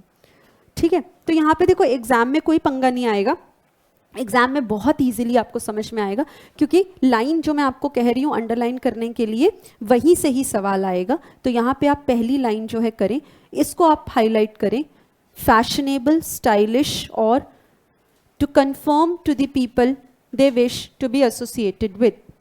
Exactly, peer pressure, good, Shubham, peer pressure में आके हमने ये काम किया। तो और क्या होता है, चलो ये तो peer pressure की बात हुई, हम चाहते हैं अपने आप को उस ग्रुप से जोड़ना। कभी कभी क्या होता है, फैशनेबल दिखने के लिए, स्टाइलिश दिखने के लिए भी तो हम वो काम करते हैं, ऐसा है या नहीं है? मैं डेली बाल बांध के आती हूँ, मैंने देखा आप में से किसी का ले लंबे लंबे सुनहरे बाल, मेरा भी मन किया मैं भी स्टाइलिश दिखूंगी, मैं भी कल से बाल खोल के जाऊंगी। तो यहाँ पे क्या होता है, कभी कभी हम चीज़ों को इसलिए डिमांड भी करते हैं क्योंकि हम अपने आप को उस ग्रुप से एसोसिएट करवाना चाहते हैं, या फिर हम क्या करते हैं, हम चाहते हैं फैशनेबल दिखें या हम स्टाइलिश दिखें। मैं अच्छा खासा इंडियन वेयर पहनती हूँ, पर क्योंकि मैं भी स्टाइलिश दिखना चाहती हूँ, मैं भी आज के ज़माने की दिखना चाहती हूँ, मैंने वेस्टर्न वियर चालू कर दिया। तो अभी वेस्टर्न वियर की डिमांड तो क्रिएट हुई ना, पर क्यों क्रिएट हुई? बैंड वेगन इफेक्ट की वजह से। क्लियर है जी दोनों पार्ट्स? आगे बढ़ते हैं फिर। नेक्स्ट आता है ना दोस्त, स्नॉब इफेक्ट। स्नॉब इफेक्ट ना पहले दो का बिल्कुल उल्टा है। पहले दो डिमॉन्स्ट्रेशन और बैंड वेगन में बताओ डिमांड बढ़ी है या डिमांड कम हुई है? बढ़ गई है ना। स्नॉब में ना कम हो जाएगी। कैसे कम हो जाएगी? आपने क्या कभी कभी ऐसा सुना है, देखा है, किया है? कैसा, ये उसके पास है ना अब मुझे नहीं चाहिए, ये उसके पास है ना अब मुझे नहीं चाहिए, ये ड्रेस तो उसने पहन ली थी मम्मा अब मैं नहीं खरीदूंगी, अरे मम्मा वो दिख गई, अच्छा खासा खरीदने जा रहे थे, खरीद रहे थे, याद आया अरे मम्मा उसके पास भी है, अब नहीं खरीदूंगी, अब नहीं खरीदूंगी। तो कभी कभी क्या होता है, डिमांड जरूरी नहीं हमेशा इंक्रीज हो, डिमांड इज डिमांड, वो इंक्रीज भी हो सकती है, वो डिक्रीज भी हो सकती है। तो बैंड वेगन और डिमॉन्स्ट्रेशन में डिमांड इंक्रीज होती है, पर स्नॉब इफेक्ट में डिमांड कम होती है। क्यों बेटा? क्योंकि कॉमन हर्ड, दैट इज भेड़ चाल, हम भेड़ चाल का हिस्सा नहीं हैं, क्योंकि सबके पास ये चीज है, अब मैं नहीं लूंगा, मैं भेड़ चाल का हिस्सा थोड़ी ना हूं, मैं भेड़ चाल का हिस्सा थोड़ी ना हूं, I am not a part of common heard, भेड़ चाल। तो जब हम भेड़ चाल का हिस्सा नहीं होना चाहते, जब हम एक कॉमनर नहीं बनना चाहते, हम यूनिक चीजें लेना चाहते हैं, अब हम वो चीज नहीं लेंगे जो आप सबके पास है। स्नॉब इफेक्ट, इसने डिमांड को बढ़ाया नहीं, इस इफेक्ट ने डिमांड को कम कर दिया। तो इसको अंडरलाइन करें, यहां पर consumers good is, demand for consumer goods is decrease owing to the fact that others are also consuming the same commodity. और यहां पे क्या था, demand is increased owing to the fact that others are also consuming the same commodity. अगर सामने वाले को देख के आप भी शुरू कर दो तो पहले वाले में से दो कोई इंपैक्ट होंगे, और सामने वाले को देख के आप छोड़ दो तो फिर ये हम भेड़ चाल का हिस्सा नहीं बनना चाहते। इसको कहा जाता है स्नॉब इफेक्ट। चलो एक लाइन दी हुई है, it is a consumption of, it is a function of consumption of others. इसका मतलब क्या हुआ? Function that is mathematical relationship. मतलब क्या हुआ जी, अगर अदर्स, दूसरे लोग कंज्यूम करेंगे तो मैं कंजम्पशन को कम करूंगा या ज्यादा? कम करूंगा। तो मेरी डिमांड किसका फंक्शन है, किसके ऊपर डिपेंडेंट है? दूसरों के कंजम्पशन के ऊपर। और उल्टा रिश्ता, आप जितना ज्यादा कंज्यूम करोगे मैं उतना कम कंज्यूम करूंगी। और जो ऊपर डिमॉन्स्ट्रेशन वाला था ना, वो भी तो function of consumption of others है, पर वहाँ पे सीधा रिश्ता है, सामने वाला जितना इस्तेमाल करेगा मैं भी करूँगी। यहाँ पे रिश्ता उल्टा है दोनों ही कंजम्पशन ऑफ अदर्स के फंक्शन, यानी कि हमारी डिमांड दूसरों के कंजम्पशन पैटर्न के ऊपर डिपेंड कर रही है ना जी। लास्ट आता है दोस्त विब्लिन इफेक्ट। विब्लिन इफेक्ट जो है वो दिया है थॉस्टिन विब्लिन ने, ये कॉन्सेप्ट दिया है, और विब्लिन इफेक्ट सिर्फ और सिर्फ प्रेस्टीज गुड्स पर लगता है, लग्जरी गुड्स पर लगता है, स्टेटस सीकिंग गुड्स पर लगता है। आप ना मुझको बताओ, अंबानी, टाटा, बिरला, ओप्पो, वीवो हाथ में पकड़ते हुए अच्छे लगेंगे? नहीं लगेंगे। ये लोग अपना स्टेटस मेंटेन करने के लिए जानबूझ के महंगी चीजें ही इस्तेमाल करेंगे। ये हमारी तरह ऑल्टो, नैनो, होंडा ये सब गाड़ियां नहीं रखेंगे, ये तो इंपोर्टेड कार्स रखेंगे। मतलब कभी कभी चीजों की डिमांड इसलिए की जाती है ताकि हमारा स्टेटस समाज में बना रहे। हम शादी में गए, लेट अस सपोज मैंने शादी में 1100 रुपए सगन डाले, लेकिन वहीं कई बार ऐसा होता है ना, हमारा कोई इतने सारे रिश्तेदारों में से एक रिश्तेदार थोड़ा ज़्यादा ही अमीर है, थोड़ा ज़्यादा ही उसका स्टेटस अच्छा है, क्या वो 1100 रुपये डालता हुआ अच्छा लगेगा? वो खुद ही नहीं डालेगा, क्योंकि उसको अपना स्टेटस मेंटेन करना है ना। तो वो ज़्यादा ही डालेंगे, जितना भी ज़्यादा है वो हम जैसा जो है सगन बेसिक अमाउंट नहीं डालेंगे, 1100 5100 ये नहीं डालेंगे, वो ज़्यादा डालेंगे, क्योंकि अपना स्टेटस मेंटेन करना है सोसाइटी में। यहां पर लगता है विब्लिन इफेक्ट, यानी कि जब हम luxury goods, Prestige goods, status seeking goods को ज्यादा परचेस करते हैं सिर्फ अपने स्टेटस को बनाने के लिए। समझ में आया? ये कोई नहीं कि सामने वाला क्या कर रहा है, हम क्या कर रहे हैं, हमें क्यों खरीदना है, ये सब नहीं। सिंपल, मुझे मेरा स्टेटस मार्केट में बनाना है तो मैं लग्जरी गुड्स परचेस करती हूं। विब्लिन इफेक्ट लग गया, विब्लिन इफेक्ट लग गया। अंबानी नैनो से आए, अच्छा लगेगा? अपने स्टेटस को मेंटेन करने के लिए वो अच्छी बड़ी बड़ी गाड़ियां हैं उनके पास। दिस इज कॉल्ड, और ये वाले जो प्रोडक्ट्स है ना, जो गुड्स है ना, ये उतने ही ज्यादा परचेज होंगे जितना ज्यादा इनकम होगी, आप प्राइस भी होगा, ऑब्वियसली प्राइस भी होगा। लग्जरी गुड्स, कोई प्रोडक्ट लग्जरी क्यों है मेरे लिए? क्योंकि मैं अभी उसे अफोर्ड नहीं कर सकती, तो मेरे लिए वो लग्जरी है। और मैं अफोर्ड क्यों नहीं कर सकती? क्योंकि उसका प्राइस ज्यादा है। तो यानी कि हाईली प्राइस्ड गुड्स, जिनका जितना ज्यादा प्राइस, अगर उतना ही कोई उसको ज्यादा परचेस करता है तो वो इसीलिए परचेस करेगा क्योंकि उसको अपना स्टेटस बनाना है। बस चिपक गया विब्लिन इफेक्ट। इसी को स्नॉब इफेक्ट भी बोलते हैं। स्नॉब गुड्स अलग होते हैं दोस्त, स्नॉब गुड्स अलग होते हैं, वो अभी ऊपर करके, स्नॉब गुड्स अलग होते हैं, स्नॉब इफेक्ट अलग होता है। तो प्रेस्टीज गुड्स को, please mark my words, Prestige goods को हम स्नॉब गुड्स भी बोलते हैं। स्नॉब गुड्स, इफेक्ट नहीं, स्नॉब इफेक्ट नहीं, इफेक्ट तो ये रहा। इनको हम स्नॉब गुड्स भी बोलते हैं, प्रेस्टीज गुड्स भी बोलते हैं, लग्जरी गुड्स भी बोलते हैं, स्टेटस सीकिंग गुड्स भी बोलते हैं, विब्लिन गुड्स भी बोलते हैं। गुड्स, इफेक्ट नहीं। Effect is something different. Snob effect में कम होती है डिमांड, वो अलग बात है। गुड्स के नाम के आगे हम स्नॉब लगा देते हैं, स्नॉब गुड्स। क्लियर है ये बात? श्योर? यानी कि स्नॉब इफेक्ट में जो गुड्स बिकते हैं वो स्नॉब गुड्स नहीं है, इस बात का प्लीज ध्यान रखेंगे। प्रेस्टीज गुड्स को स्नॉब गुड्स कहा जाता है, स्नॉब इफेक्ट अलग है। क्लियर हुई मेरी ये बात? तो ये एक अलग पॉइंट था। बस उसके बाद तो ना टाइम पास है। ये शुरू के 4 पॉइंट्स थे जो मोस्ट इंपॉर्टेंट थे, टाइम कंज्यूमिंग थे। अब बस हम टाइम पास करेंगे और कुछ नहीं करेंगे। चलो जरा एक बार ये टेबल देखते हैं। और ये टेबल भी ना मेरे लाल, अब जो जून में बच्चे पेपर देंगे ना, ये फर्स्ट टाइम इंट्रोड्यूस हुई है, पहले नहीं थी। तो आप तो वैसे ही सेकंड अटेम्प्ट रहेगा नए कोर्स का। आपसे पहले जो अभी बैच हमारा चल रहा है, पहला बैच है जो जून में देगा, जिनके लिए ये वाला पर्टिकुलर टेबल जो है आईसीआई ने इंट्रोड्यूस किया है। चलो ध्यान दो। अच्छा आप बताना, क्योंकि हमें लर्न नहीं करना, रटना नहीं है, ज़रा मैं आपसे पूछती हूँ इनके डिफरेंसेस। देखो इसने फिर से क्या हरकत कर दी, दोनों को एक बता दिया।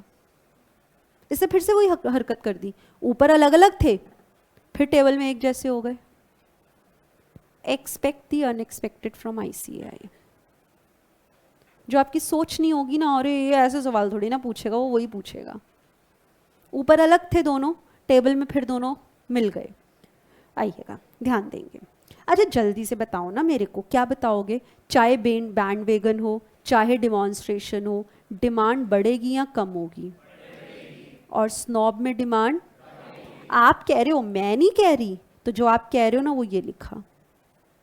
रटना नहीं है, सिर्फ समझना है। आपने तो अभी शायद पढ़ा भी नहीं होगा, स्टिल आपने जवाब दिया, क्योंकि समझना है। मैं घर से नहीं आपको बोलूँगी जाओ बेटा आज लर्न करके आना, कल मैं सुनूंगी आपसे ओरल टेस्ट है। अरे ये क्या बात हुई भाई, कितना लर्न कर लोगे? बुक के ज़रा पेजेस बताना, आपकी बुक में कितने पेजेस हैं टोटल? ऑलमोस्ट 350 से ऊपर ही हैं, 350 के आसपास होंगे। आखिरी के जो कुछ पेजेस हैं ना, उसके ऊपर तो पेज नंबर भी नहीं लिखा। अरे मतलब मुझे पता है बेटा कितने हैं, तुम तो सही में मेरी बुक होगी, मुझे नहीं पता होगा कि कितने पेजेस हैं तुम लोग सही में सीरियस हो गए।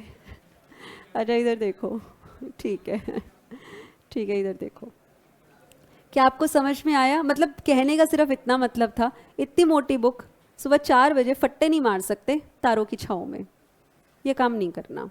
हाँ समझना है, समझोगे चीज़ें हो जाएंगी। चलो तो पहला पॉइंट ऑफ डिफरेंस तो हमें समझ में आया। स्नॉब इफेक्ट होता है बच्चे क्योंकि सामने वाला खरीद रहा है, हम नहीं खरीदेंगे, हम भेड़ चाल का हिस्सा नहीं है। क्योंकि मेरे दोस्त के पास ये पर्टिकुलर चीज़ है, अब मैं नहीं खरीदूंगा, मुझे अलग दिखना है सबसे, मुझे सबसे अलग दिखना है। सबके पास iPhone 12 13 है, मैं तो 15 सीरीज ही लूँगा, मुझे तो अलग दिखना है।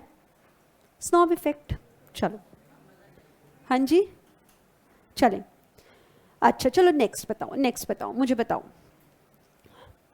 क्या स्नॉब इफेक्ट में, क्या स्नॉब इफेक्ट में हम महंगी चीज़ों को खरीदना पसंद करते हैं? क्या स्नॉब इफेक्ट में हम महंगी चीज़ें खरीदना पसंद करते हैं? नहीं मैम, हम यूनिक चीज़ें खरीदना पसंद करते हैं, जो कॉमन हर्ड भेड़ चाल के पास नहीं है, वही लिखा है।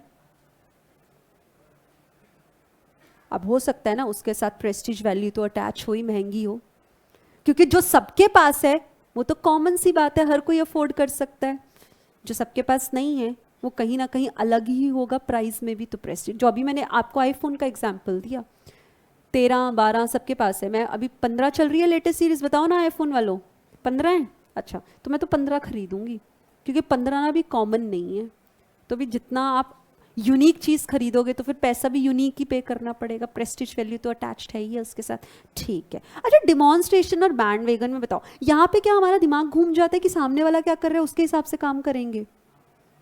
क्या दोनों में यही होता है, हमारे दिमाग में कुछ लोचा हो जाता है, सामने वाले के पास जो है हम वो लेंगे, सामने वाले के पास ये है तो हमें भी उसके ग्रुप से एसोसिएट होना है खुद को, लोग पहन रहे हैं ये चीज़ तो मैं भी स्टाइलिश दिखूंगी, I will also wear that. मतलब क्या आप ये कह सकते हो साइकोलॉजिकल इम्पैक्ट आता है इस पर, दिमाग में क्या हमारे मतलब बत्ती जल रही है, कैसी जल रही है, उसके ऊपर डिपेंड करेगा ये।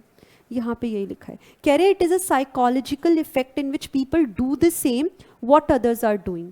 अपना दिमाग नहीं लगाना भाई, मुझे ज़रूरत है आईफोन की या नहीं वो नहीं मैं सोच रही, बस क्योंकि आपके पास है मुझे भी चाहिए, घर जाके बस मैं जिद में आ गई, लोटपोट हो गई ज़मीन पे, चाहिए चाहिए चाहिए चाहिए, मुझे दिलवाओ, मेरा बर्थडे आ रहा है, मेरी एनिवर्सरी आ रही है, मुझे दिलवाओ। ये कोई बात हुई? क्यों दिलवाओ? घर वालों ने पूछा क्यों चाहिए आईफोन? अरे बच्चे तक आईफोन लेके आ रहे हैं, मैं क्या वीवो ओप्पो लेके घूमूं? मुझे चाहिए, मुझे चाहिए। तो यहाँ पे क्या है, साइकोलॉजिकल इम्पैक्ट इफेक्ट है, वो करूंगी जो सामने वाला कर रहा है, अपना कोई बिलीफ और थिंकिंग नहीं है, अपना दिमाग नहीं चलाना, बिल्कुल नहीं चलाना। क्यों दिमाग को कष्ट दें? हाँ घुटनों में दर्द नहीं हो जाएगा? तो हमें अपना दिमाग नहीं लगाना। साइकोलॉजिकल इफेक्ट, बोलो ना, समझ में आया? पक्की बात। चलो थोड़ा सा लास्ट में पढ़ते हैं।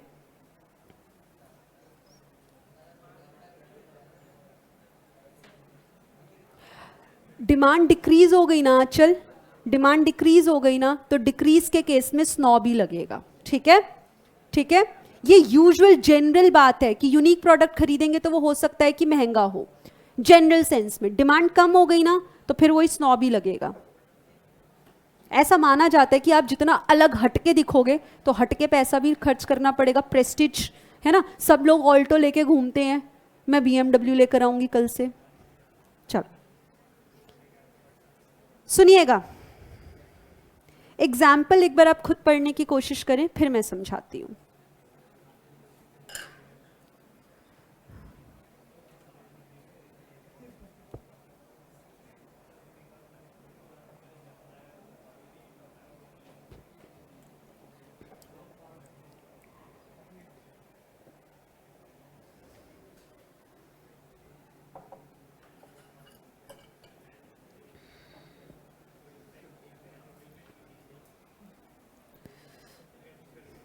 चले, एग्जाम्पल आपने पढ़ा, समझ में आया एग्जाम्पल? जरा देखो, कह रहे हैं when some people start investing money in share market then many people start following the same without considering its advantages and disadvantages।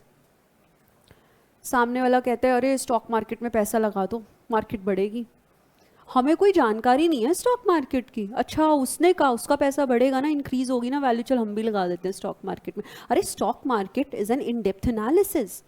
क्योंकि सामने वाला कह रहा है कि रिलायंस के प्राइस बढ़ेंगे तो पक्का बढ़ेंगे ही, क्योंकि सामने वाला कह रहा है कि भैया स्टॉक मार्केट में आप इन्वेस्ट करो, मार्केट बहुत जो है ना हाई पे चल रही है इस समय, तो आप इन्वेस्ट कर दो। मतलब अपना नहीं सोचना, क्योंकि सामने वाला कह रहा है ना स्टॉक मार्केट में इन्वेस्ट कर दो तो कर दो, तो कर दो। समझ में आई है बात? मेरे कोई जानकार है, लेट अस सपोज वो स्टॉक मार्केट के बहुत जो है ना, मतलब उनको बहुत बहुत ज़्यादा इन्फॉर्मेशन है, नॉलेज है उस चीज़ की, वो स्टॉक ब्रोकर है, वो एजेंट हैं, वो सब ब्रोकर हैं। तो मैंने उन्हें पैसा पकड़ा दिया कि भैया देखो ना मार्केट आजकल सुनने में आया है कि ना आजकल मार्केट बहुत जो है हाई पे चल रही है, ये लो मेरा 1 लाख रुपए आप इन्वेस्ट कर दो। मुझे पता है कि वाकई चल रही है मार्केट, कैसी चल रही है, पैसा डूबेगा या नहीं, बस दुनिया कह रही है ये लो आप मेरे दोस्त हो ना, आप पे भरोसा करता हूँ, 1 लाख रुपए पकड़ो लगा दो शेयर्स में। तो मतलब यहाँ पर शेयर मार्केट में अपनी सोच का इस्तेमाल नहीं किया मैंने पैसे देने से पहले, बस सुनने में आया है आजकल मार्केट बहुत अच्छी चल रही है, पैसा लगा देना मेरा। डिमॉन्स्ट्रेशन या बैंडवेगन इफेक्ट। आगे देखो, देखो ये तो एग्जाम्पल मैंने आपको दिया भी था I guess. If Miss X and Miss Y are rich rivals of each other and if any party Miss X wears an expensive dress and on seeing it Miss Y who also having the same dress decided to reject the use of the same dress further, rather Miss Y will try to use even more expensive one। जो मैंने kitty party का आपको example दिया, वहाँ पे मैंने western wear और Indian wear क्या दिया, इन्होंने कुछ अलग हटके दिया। कह रहे हैं एक है मिस एक्स, एक है मिस वाई, दोनों ही अच्छी खासी रिच हैं। अभी क्या होगा ना, जब जब किट्टी पार्टी होगी ना दिमाग में ये घूमेगा आज एक्स क्या पहन के आएगी, आज वाई क्या पहन के आएगी, मैं उससे ज़्यादा अच्छी दिखूं, वो सोचेगी मैं उससे ज़्यादा अच्छी दिखूं। मैं कोई ड्रेस रिपीट ना करूं, नहीं तो मेरे स्टेटस में कमी आ जाएगी। काहे कि मैं रिच, अगर ड्रेस रिपीट हो जाए तो बोलो ना कौन सा इम्पैक्ट लगेगा? आपको लग रहा है स्टेटस के लिए हम लड़ रहे हैं, झगड़ रहे हैं? कौन सा इफेक्ट? Snob effect. बोलो क्या समझ में आया आपको? पक्की बात है, ठीक है। अच्छा यहाँ पे बेसिकली स्नॉब इफेक्ट ना, हम स्टेटस तो दिखा ही रहे हैं, ऑब्वियसली विबलिन हाईली प्राइस गुड्स तो हम परचेज करेंगे क्योंकि हम दोनों रिच है, पर यहाँ पे जो एग्जाम्पल दिया ना वो ये कह रहे हैं क्योंकि उन्होंने वो ड्रेस पहनी थी तो नेक्स्ट टाइम अगर मेरे पास भी वैसी ड्रेस है ना तो मैं परचेज नहीं, मैं पहन के नहीं जाऊंगी। यानी कि क्योंकि उन्होंने वो काम किया है तो मैं अब वैसा काम नहीं करूंगी, मैं यूनिक काम करूंगी, मैं यूनिक ड्रेस पहनूंगी, तो डिमांड मैंने यहाँ पर उस ड्रेस की कम कर दी। That is why snob effect. Status ढूंढ रहे हैं वो तो फिर विबलिन इफेक्ट में जाएगा। ऑब्वियसली यहाँ पे कह रहे हैं कि वो सुपर रिच है तो स्टेटस सीकिंग तो गुड्स वो ढूंढेंगे ही ढूंढेंगे, पर यहाँ पे मैं अपनी ड्रेस इसलिए नहीं पहन रही क्योंकि सामने वाली मेरी फ्रेंड भी वो पहनकर आती है, I will not wear that particular dress. समझ में आई बात? चल अच्छा अब तो क्या होगा, अब सवाल मेरे जवाब आपके।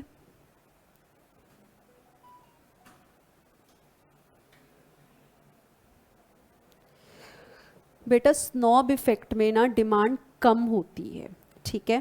पहली बात तो ये कि स्नॉब इफेक्ट में डिमांड कम होती है, स्नॉब इफेक्ट में डिमांड तो इंक्रीज हो रही है, सेम प्रोडक्ट के प्लेस में डिफरेंट प्रोडक्ट की तो डिमांड डिक्रीज कैसे हुई, मुझे समझ नहीं आया। दिया एक बार आप फिर से फ्रेम करो बेटा।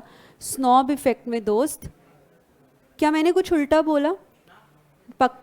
आपकी बात पे ही भरोसा कर रही हूँ, नहीं बोला ना? स्नॉब इफेक्ट में डिमांड कम होती है, कम होती है। आप क्यों कह रहे हो दिया कि स्नॉब इफेक्ट में तो डिमांड इंक्रीज हो रही है? कहाँ इंक्रीज हो रही है बताओ, कहाँ लिखा है कि इंक्रीज हो रही है? एक बार आप बताओ। चलो आइएगा। अच्छा अब आप ना मुझे बताना, सोचना, कंज्यूमर की एक्सपेक्टेशन की हम बात कर रहे हैं विद रिस्पेक्ट टू प्राइसेस। मुझे ऐसा लग रहा है, मुझे कैसा लग रहा है, आगे आने वाले समय में किसी प्रोडक्ट के प्राइस कम होने वाले हैं, फ्यूचर में किसी प्रोडक्ट के प्राइस कम होने वाले हैं। तो आप बताओ डिमांड आज की कैसी होगी? क्यों कम हो जाएगी? क्योंकि फ्यूचर में प्राइस जब कम होंगे तब डिमांड को बढ़ाऊंगी। इसका मतलब अभी प्राइसेस फ्यूचर के कंपैरिजन में ज़्यादा होंगे, तो ज़्यादा होंगे तो कम डिमांड करूंगी। बस ये वही पॉइंट है। ये मैंने प्राइस की बात करी कि फ्यूचर में प्राइस जो है कम हो जाएंगे। अगर फ्यूचर में प्राइस कम हो गए तो फ्यूचर में डिमांड करेंगे, अभी डिमांड हम नहीं करेंगे, यानी कि कम कर देंगे। अगर फ्यूचर में प्राइसेस मुझे उम्मीद है बढ़ जाएंगे तो फिर अभी ज़्यादा डिमांड करेंगे। अभी खबर आ जाए कि कल से, अभी पीछे कुछ समय पहले, कुछ महीनों पहले आपको पता होगा टमाटर को लेके, टोमेटोज को लेके प्राइसेस बहुत हाइक हो गए थे। तो किसी भी दिन अगर यूजुअल नॉर्मल डेज से 10-20 रुपए, 2-3 रुपए भी कम होता था ना, तो मम्मा क्या करती थी, एक्स्ट्रा परचेज कर लेती थी।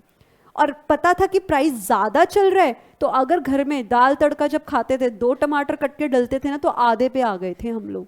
और कभी कभी शायद बिना तड़के वाली दाल भी खाई होगी, ऐसा होता था। मतलब क्या, प्राइजेस को लेके हम बात कर रहे हैं। तो ये तो करंट प्राइजेस की बात हो गई। अब मम्मा को क्या लग रहा था, अभी न्यूज़ आ रही है आगे भी प्राइस बढ़ेंगे बढ़ेंगे बढ़ेंगे बढ़ेंगे, तो जब भी मम्मा को लगता था आज तो भैया थोड़े से कम प्राइसेस हैं, तो वो ज़्यादा परचेज कर लेती थी। बस यहाँ पे भी वही बात है।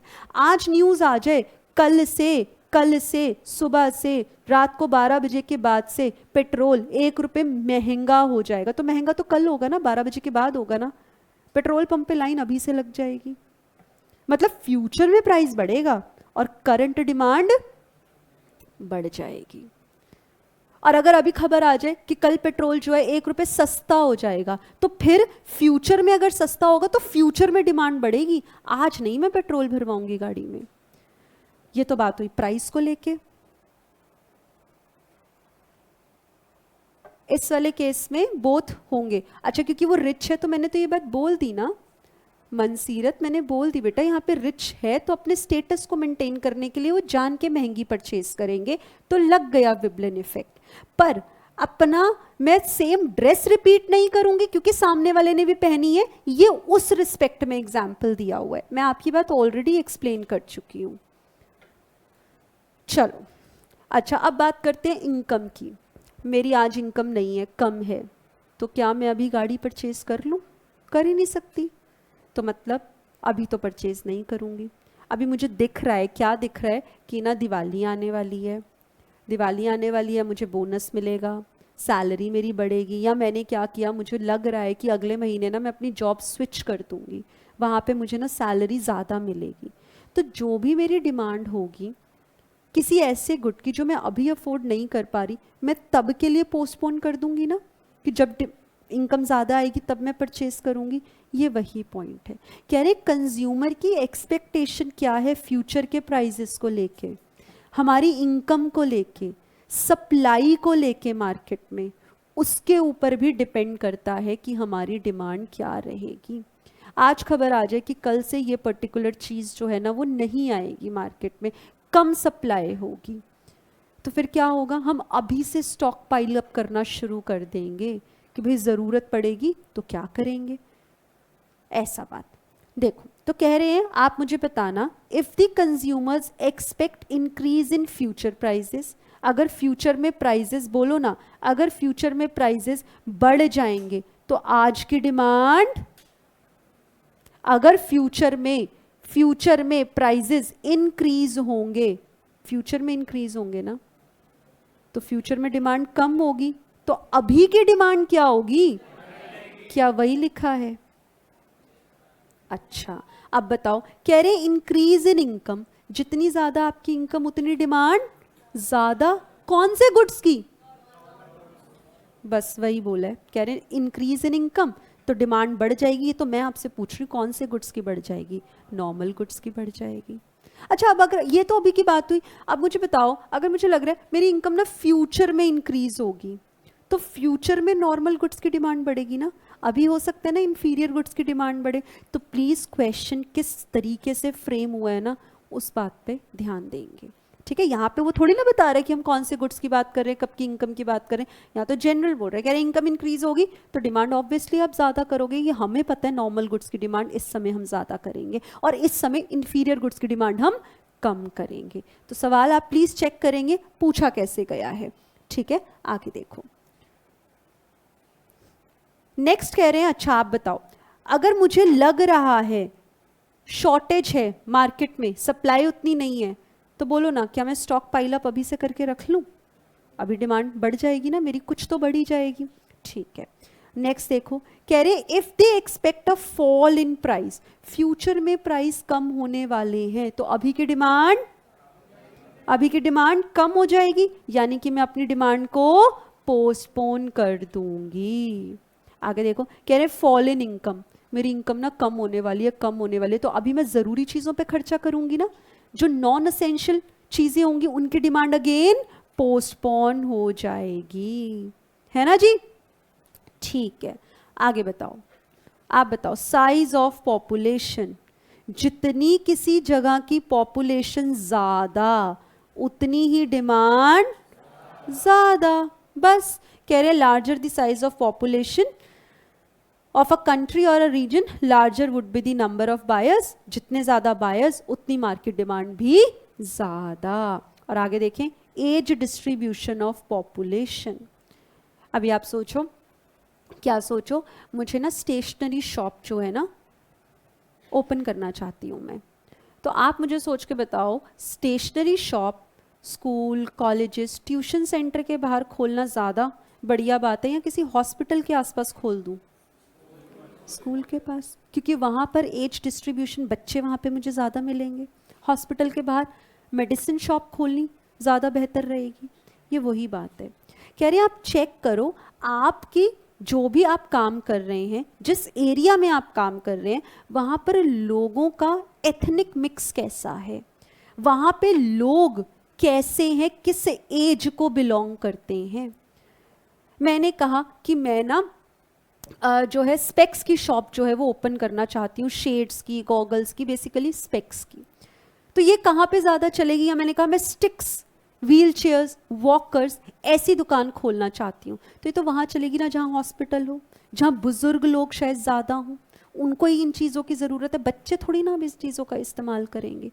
मैंने कहा मैं टॉय शॉप ओपन करना चाहती हूँ, तो बोलो ना टॉय शॉप कहाँ पे चलेगी? ऑब्वियसली स्कूल हो, भैया बच्चा निकलेगा बाहर स्कूल के गेट से, बस वहीं पे रोड पे लेट जाएगा, क्योंकि डेली दुकान के बाहर एक नया टॉय जो है वो डिस्प्ले हुआ होता है, बस खरीदना ही पड़ेगा।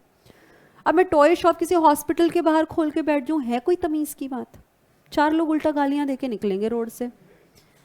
तो यहाँ पे वही बात है, कह रहे हैं आप ना एज डिस्ट्रीब्यूशन चेक करो। क्या कह रहे हैं? If the larger proportion of people belong to older age group in comparison to younger age group, तो बोलो ना किसकी डिमांड ज्यादा होगी? कह रहे हैं गेरियाट्रिक केयर सर्विसेज। ये कौन सी होती है? जो ओल्ड एज लोगों को हम फैसिलिटीज प्रोवाइड करते हैं, ओल्ड एज लोगों को जो हम फैसिलिटी प्रोवाइड करते हैं, जैसे बच्चों के लिए पीडियाट्रिक्स होते हैं, विमेन के लिए गायनी होती हैं, ऐसी जो ओल्ड एज के लिए जो सर्विसेज प्रोवाइड की जाती हैं, हेल्थ केयर सर्विसेज, उनको हम गेरियाट्रिक केयर सर्विसेज बोलते हैं, जो ओल्ड एज पीपल के लिए होती हैं। ठीक है जी, स्पेक्टेकल्स, वॉकिंग स्टिक्स एटसेट्रा। और वहाँ पे कम डिमांड किसकी होगी? बच्चों की किताबों की, क्योंकि वहाँ पे बच्चे कम हैं, यंगर पीपल कम है। आगे देखो, कह रहे हैं अगर हमारी पॉपुलेशन का ज्यादा हिस्सा बच्चों से भरा हुआ है, तो बोलो ना दवाइयों की ज्यादा डिमांड होगी या टॉयज की ज्यादा डिमांड होगी? टॉयज की। कह रहे demand for toys, baby food, toffees etcetera will be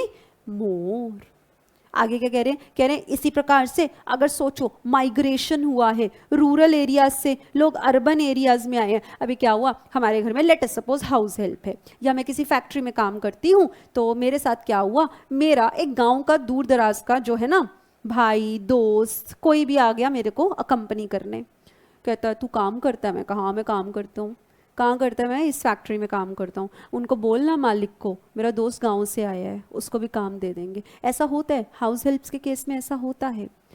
house help जब आती हैं हमारे घर में तो कुछ समय के बाद आपने कभी घर में देखा हो अपने साथ एक और को कभी कभी ले आती हैं कि ये भी मेरी रिश्तेदार है, ये भी काम ढूंढ रही हैं। तो आप बोलो रूरल एरियाज की पॉपुलेशन कम हुई या ज़्यादा हुई? कम हो गई ना। तो वहाँ पे चीज़ों की डिमांड कम हुई या ज़्यादा हुई? कम हो गई। अर्बन एरिया में लोगों ने शिफ्ट कर लिया ना, तो अर्बन एरिया की डिमांड कम हुई या ज़्यादा हुई? ज़्यादा हुई। बस यही लिखा है। कह रहे हैं likewise if there is a migration from rural areas to urban areas there will be decrease in demand for goods and services in the rural areas and increase in the demand for goods and services in the urban areas. तो बहुत basic सवाल आते हैं, आप कर पाएंगे। अभी तो सिर्फ समझो, एक दो क्लासेस और हम कॉन्सेप्ट पर लगाएंगे, फिर मैं आपसे सवाल जवाब जो है डिस्कस करूंगी। अच्छा आगे बताओ मुझे, consumer credit facility and interest rate. यहाँ पे फिर से ध्यान देना, फिर से सुनो, फिर से पढ़ो, मेरी बात ध्यान से सुनो। मुझको ना घर खरीदना है, मेरे को ना ये देखो, मुझको ना एक घर खरीदना है, ठीक है। घर में दरवाज़ा भी हो, देखो घर में ऐसी ऐसी ऐसा ऐसा सा मुझे कुछ घर खरीदना है, ठीक है। वेंटिलेशन भी अच्छा चाहिए, ये खिड़की भी है, ये देखो मुझे ना ये घर खरीदना है। हाँ, जहाँ से नदियाँ भी निकल रही हों, सूरज भी दिखे, हाँ पहाड़ सीनरी दिखे, उसके बीच में एक सूरज उगता हुआ दिखे, ठीक है। हाँ अच्छा चिड़िया भी बनाऊँ हैं? तुम लोग तो मतलब हद हो गई यार, उंगली पकड़ाई है हाथ पकड़ रहे हो। हाँ तो एनी हाउ ये मेरा ड्रीम होम खरीदना है मुझे। हाँ ये मुझे मेरा ड्रीम होम खरीदना है। कलाकारी अच्छी है? हाँ बोलना पड़ेगा अच्छी है, जो मैं बुलवाऊंगी वो बोलना पड़ेगा तुम्हें, ठीक है। सुनो, जो मना कर रहे हैं ना भैया उन्हें बाहर भेजो। तो सुनो प्लीज़ प्लीज़, करवा दिया मैंने मजाक, अभी वापस आ जाओ, उतना ही जितना हम आपसे कहें। तो क्या है, मुझे ना घर खरीदना है, पैसे नहीं है, या ये कह लो लोन पे घर खरीदना है, पर मैं लोन नहीं ले रही हूँ क्योंकि ना इंटरेस्ट रेट बहुत ज़्यादा है उसका। आज मुझे फ़ोन आ जाए कि इंटरेस्ट रेट जो है ना, बैंक से फ़ोन आ जाए या न्यूज़ आ जाए कि इंटरेस्ट रेट जो है ना होम लोन पर वो कम हो गए हैं, बोलो क्या मैं खरीद लूँगी घर? सोचूंगी कि हाँ चलो अब खरीद लेती हूँ। ये वही बात है, कह रहे consumer credit facility and interest rate. कोई मुझे पैसा उधार पे दे दे, कहे कि ठीक है आपको ना मार्केट में तो चलो लेटस से कि 5% का इंटरेस्ट रेट है, मैं आपको 3 पे दे देता हूँ, आप तो मेरे दोस्त हो ना, मेरे भाई हो ना। बोलो क्या मैं सोचूंगी खरीदने का? बिल्कुल खरीदूंगा, सोचूंगी। तो मतलब जितना इंटरेस्ट रेट कम, उतने ही क्या लोग एनकरेज होंगे बोरो करने के लिए। और बोरो क्यों करेंगे? ऑब्वियसली चीज़ों को डिमांड करने के लिए। और जितना इंटरेस्ट रेट ज़्यादा, उतना लोग कम बोरो करेंगे। भैया बोरो करके पैसा वापस भी तो करना है, एंड दैट टू इंटरेस्ट के साथ। तो इंटरेस्ट जितना कम होगा मैं उतना ज़्यादा बोरो करूँगी, और बोरो करूँगी, पैसा बोरो किया तो डिमांड तो करूँगी ना चीज़ों की। ये वो बात है। नेक्स्ट आते हैं,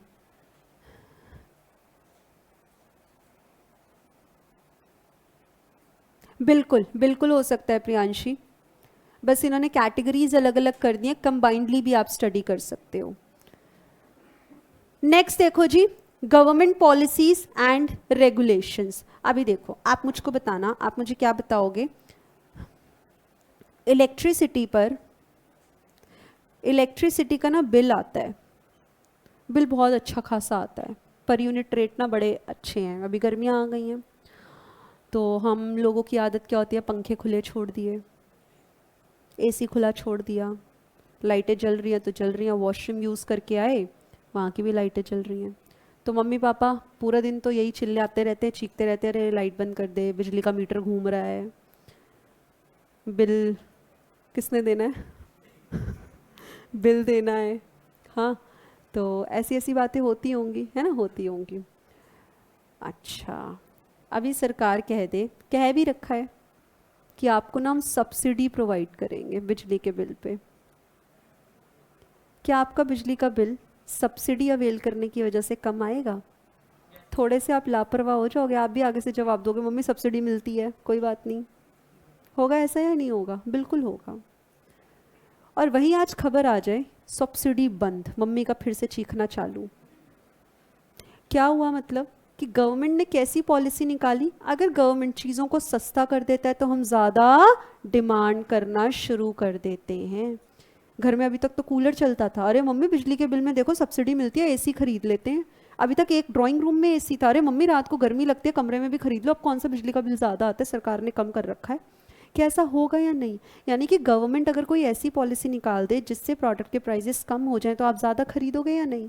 बिल्कुल खरीदो। हाँ निकाल रखे है तो रही हूँ, निकाल रखी। आप ही देते हो क्या बिजली का बिल? जानकारी है ना, चलो अच्छी बात है।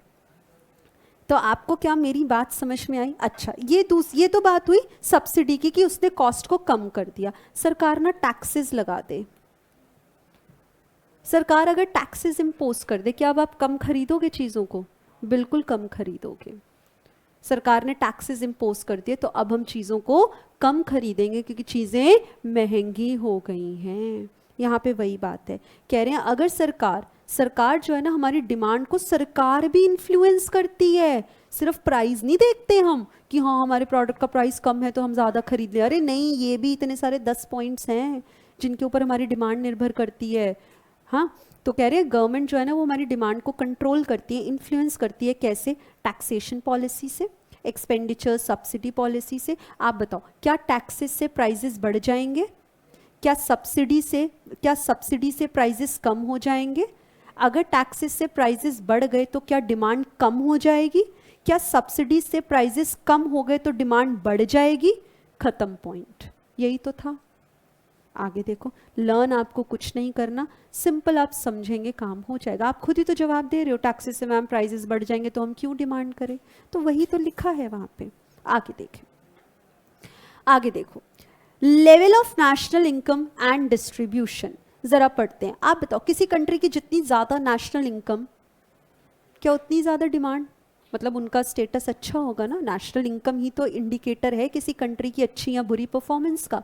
पढ़ेंगे मैक्रो में, वॉल्यूम 2 में पहला चैप्टर ही यही है, क्या कैसे हमारा जो है ये इंडिकेट करते हैं किसी इकोनॉमी की परफॉर्मेंस क्या होती है, कैसी होती है। प्लीज ध्यान दो, level of national income and it's distribution. Level of national income is a crucial determinant of market demand. जितनी ज्यादा नेशनल इनकम उतनी ही ज्यादा demand for goods and services. देख रहे हो, नॉर्मल गुड्स एंड सर्विसेज, क्या ज्यादा नेशनल इनकम पे भी इंफीरियर गुड्स इस्तेमाल करोगे? नहीं, अक्षर वो खुद ही कह रहे हैं नॉर्मल, अरे ना भी कहता तो भी हमें पता है नॉर्मल गुड्स की ही डिमांड करेंगे। ठीक है, कह रहे हैं पर ना हमारी जो कंट्री की वेल्थ है ना, क्या वो इक्वली डिस्ट्रीब्यूट हुई है? क्या सबके पास 50-50 रुपए ही है? नहीं, अंबानी के पास 5,000 रुपये, मेरे पास 5 रुपये भी नहीं है। हमारी जो इनकम है ना वो बहुत ही अनइवनली डिस्ट्रीब्यूट हुई है। आप लोग आईफोन लेके घूम रहे हो, मेरा वीवो है, तो मतलब इनकम देखो, आप समझ ही सकते हो कितनी अनइवनली डिस्ट्रीब्यूट हुई है ना। मेरी 2 वक्त की रोटी चल रही है। चलो,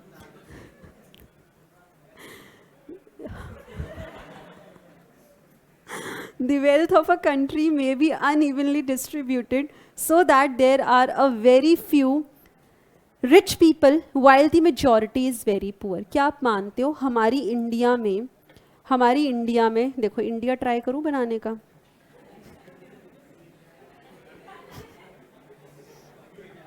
चल देखो, नहीं तुम लोग रहने दो, मैं नहीं, तुम हंसते हो। नहीं, अब मैंने दिल पे ले लिया, तुम हंसते हो। चलो सुनो, हमारी इंडिया में, अब मैं इंडिया देखो ऐसी बनाऊंगी, इंडिया गोल है। हाँ, अब गोल हो गई है इंडिया। अच्छा आप बताओ ना, चलो कॉन्सेप्ट पढ़ते हैं। इंडिया में क्या हर कोई अंबानी है? क्या हर कोई टाटा है? क्या हर कोई बिरला है? नहीं ना। क्या मेजॉरिटी सेक्शन, इंडिया का मेजॉरिटी पॉपुलेशन मिडिल क्लास या पुअर है? क्या very few handful of people he rich हैं? मैं हूं क्या पुअर? आप अपना नाम बताओ, आज आप बताओ अपना नाम। कुलदीप, कुलदीप, कुलदीप ही है ना, यही बोला है ना? हाँ ठीक है, सुनो। तो कुलदीप क्या है? ये बड़े रिच हैं। तो मैं क्या हूँ? मैं कमाती हूँ। नहीं, ये मैं हूँ। मैं, तो मैं क्या हूँ? मैं कमाती हूँ। लेट अस सपोज मैं महीने का 1,000 रुपये कमाती हूँ। आप बताओ क्या, प्लीज़ प्लीज़ प्लीज़, मेरा कॉन्सेप्ट है बच्चे, मैं खुद ही क्लास को देखो बैलेंस में ले आती हूँ। मुझे पता है आप लोग सुबह 7:30 बजे से बैठे हुए हो, अभी मैं भी ऐसे पढ़ाऊंगी ना, हाँ देखो ऐसे होता है, आप लोगों को इंटरेस्ट नहीं आएगा, आई नो। सुबह 7:30 बजे से लेके अब 2:30 बजे तक बैठना बहुत बड़ी बात है, और वो वाकई it is commendable on your part. तो आई नो कि कहाँ पे मुझे हंसी मजाक करवाना है, कहाँ पे मुझे चीज़ों को लाइटली लेके जाना है, वो आप मुझ पे छोड़े, पर उतना ही आप भी करें जितना हम आपको अलाउ करें। आप देख रहे हो मैंने कहीं पे भी किसी भी टॉपिक को बोगस बोरियत वाला आपके लिए नहीं बनाने की कोशिश की, और ऐसा ही चलेगा आगे भी। तो उसको अननेसेसरी आप ड्रैग मत करो। मुझे पता है आप लोग बैठे हो 7:30 से, इतनी देर बैठना बहुत मुश्किल होता है। तो प्लीज़ जब मैं इस चीज़ को समझ रही हूँ ना, तो आप भी मेरी कंडीशन को समझें कि चीज़ों को अगर मैं आसान बना रही हूँ, फ़नी वे में पढ़ा रही हूँ, तो आप उसको अननेसेसरी मत खींचो। देखो, तो मैंने क्या कहा? मैं हूँ पुअर। अभी आपने ही तो कहा ना कि मैम मेजॉरिटी, इतना सा ही सेक्शन होगा किसका? अमीरों का, बाकी कैसा है? मिडिल क्लास या गरीबों का। तो मतलब मुझ जैसे तो बहुत से लोग होंगे ना? हाँ ठीक है, और कुलदीप जैसे तो कुछ ही लोग होंगे, ठीक है। मैं कमाती हूँ 1,000 रुपये, फिर शुरू हो गए हो, मैं कमाती हूँ 1,000 रुपये। आप बताओ क्या 1,000 रुपये मेरा सारा का सारा मैक्सिमम खर्चों में निकल जाएगा? मैक्सिमम तो खर्चों में निकल जाएगा। अरे पहले मैं अपनी ज़िंदगी का गुजारा करने की कोशिश करूँगी, तब मैं कुछ सेव करने की सोचूंगी। मेरा तो डेली बेस पे खाना घर में आ जाए, वही अभी तो मेरे लिए बड़ी बात है। मिडिल क्लास हो या पुअर हो, बिलो पावर्टी लाइन हो, अबव पावर्टी लाइन हो, कहने का मतलब ये कि हमारी इनकम का मैक्सिमम हिस्सा कंज्यूम हो जाता है। पर वही कुलदीप हमारे अंबानी जी की तरह ये कमाते हैं कितना? लेट अस सपोज ये महीने का 1 करोड़ कमाते हैं, क्योंकि हम अंबानी और टाटास की बात कर रहे हैं ना, तो वो तो उनकी इनकम तो इससे भी कहीं गुना ज़्यादा, ये तो शायद उनकी पर डे की इनकम है। अरे ये खर्चा कर भी लेंगे तो कितना? 10 लाख, 20 लाख, 30 लाख, इससे ज़्यादा क्या खर्चा? इनकी सेविंग्स का भी अमाउंट अच्छा खासा होता है। तो आप इसको, आपने ना 11th-12th में आपने एक अक्षर पढ़ा होगा, average propensity to consume, APC।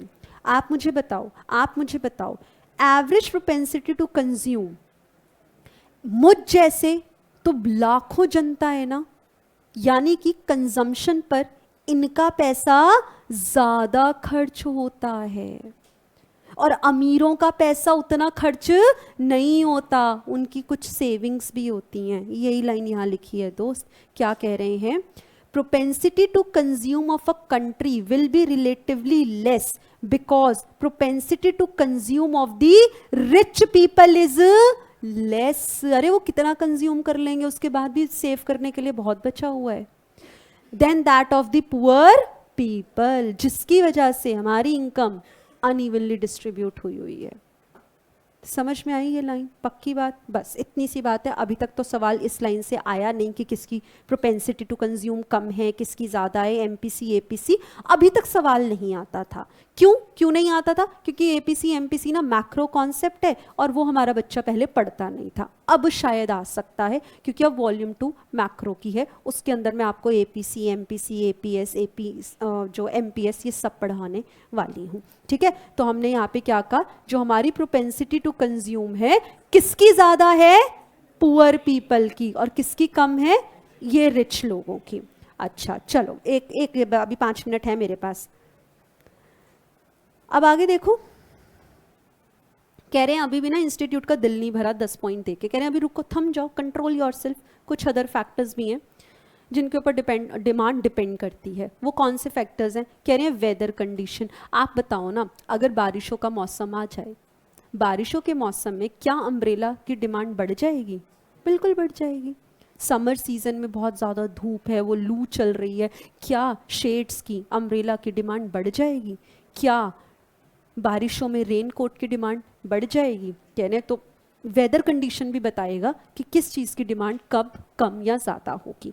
ऐसे बिजनेस कंडीशन ना, बिजनेस साइकिल वाला ये जो स्टेज है ना, बिजनेस साइकिल, ये पूरा चैप्टर है, आपने अपने इंडेक्स में देखा भी होगा, तो मैं वहाँ डिस्कस करूँगी। बिजनेस कंडीशन, अच्छा आजकल ना मेरा बिजनेस ना अच्छा नहीं चल रहा, बोलो डिमांड कम या ज़्यादा? कम। और आज शाम को पापा आते हैं, अरे आज तो भाई अच्छा दिन गया, आजकल बिजनेस हमारा अच्छा चल रहा है। और कभी कभी घर में क्या होता है, आजकल बिजनेस हमारा बहुत मंदा चल रहा है। तो जब हमारा बिजनेस अच्छा नहीं चल रहा है, ये बेसिकली मैं आपको स्टेजेस ऑफ बिजनेस साइकिल की बात बता रही हूँ, जो हम अलग से चैप्टर में करेंगे। तो मतलब हम डिमांड कब कितनी कैसे करें वो बताएगा, वो डिपेंड करेगा हमारा बिजनेस किस स्टेज पर जो है चल रहा है। अच्छा आगे देखो, मैरिटल स्टेटस। एक बात बताओ, मैरिटल स्टेटस आपको पता है, मैरिड और अनमैरिड की यहाँ पे बात हो रही है। तो ऑब्वियसली जो मैरिड वुमेन होंगी उनके लिए बैंगल्स की डिमांड ज़्यादा होगी। अभी आप तो नहीं करोगे उन चीज़ों की डिमांड। जो मैरिड होंगी उनके लिए सिंदूर, जो भी उनके कस्टम्स हैं, कन्वेंशंस हैं, उस हिसाब से उस पर्टिकुलर चीज़ की डिमांड जो है वो इंक्रीज हो जाएगी। वही बात है, कह रहे सोशियो इकोनॉमिक क्लास, मेरा सोसाइटी कैसा है, मैं किस क्लास को बिलोंग करती हूँ, मैं किस स्टेटस को बिलोंग करती हूँ, तो डिमांड भी वैसी ही होगी। ठीक है, और कह रही है salesman and advertisements also play important role in influencing demand. अभी बताओ, जुबां केसरी क्या है ये? नहीं बोलो ना, जुबां केसरी क्या है? विमल है ये, देखो इसका मतलब ये विमल की डिमांड करेंगे। Please don't take it otherwise, मैं आपको सेल्स प्रमोशन टैक्टिक्स बता रही हूं। डर के आगे जीत है, माउंटेन ड्यू। मतलब क्या, ये जो एडवर्टीजमेंट्स होती हैं, ये जो सेल्स प्रमोशन की जो टेक्निक्स होती हैं, ये लोग हमारे दिमाग में चीजों को भर देते हैं।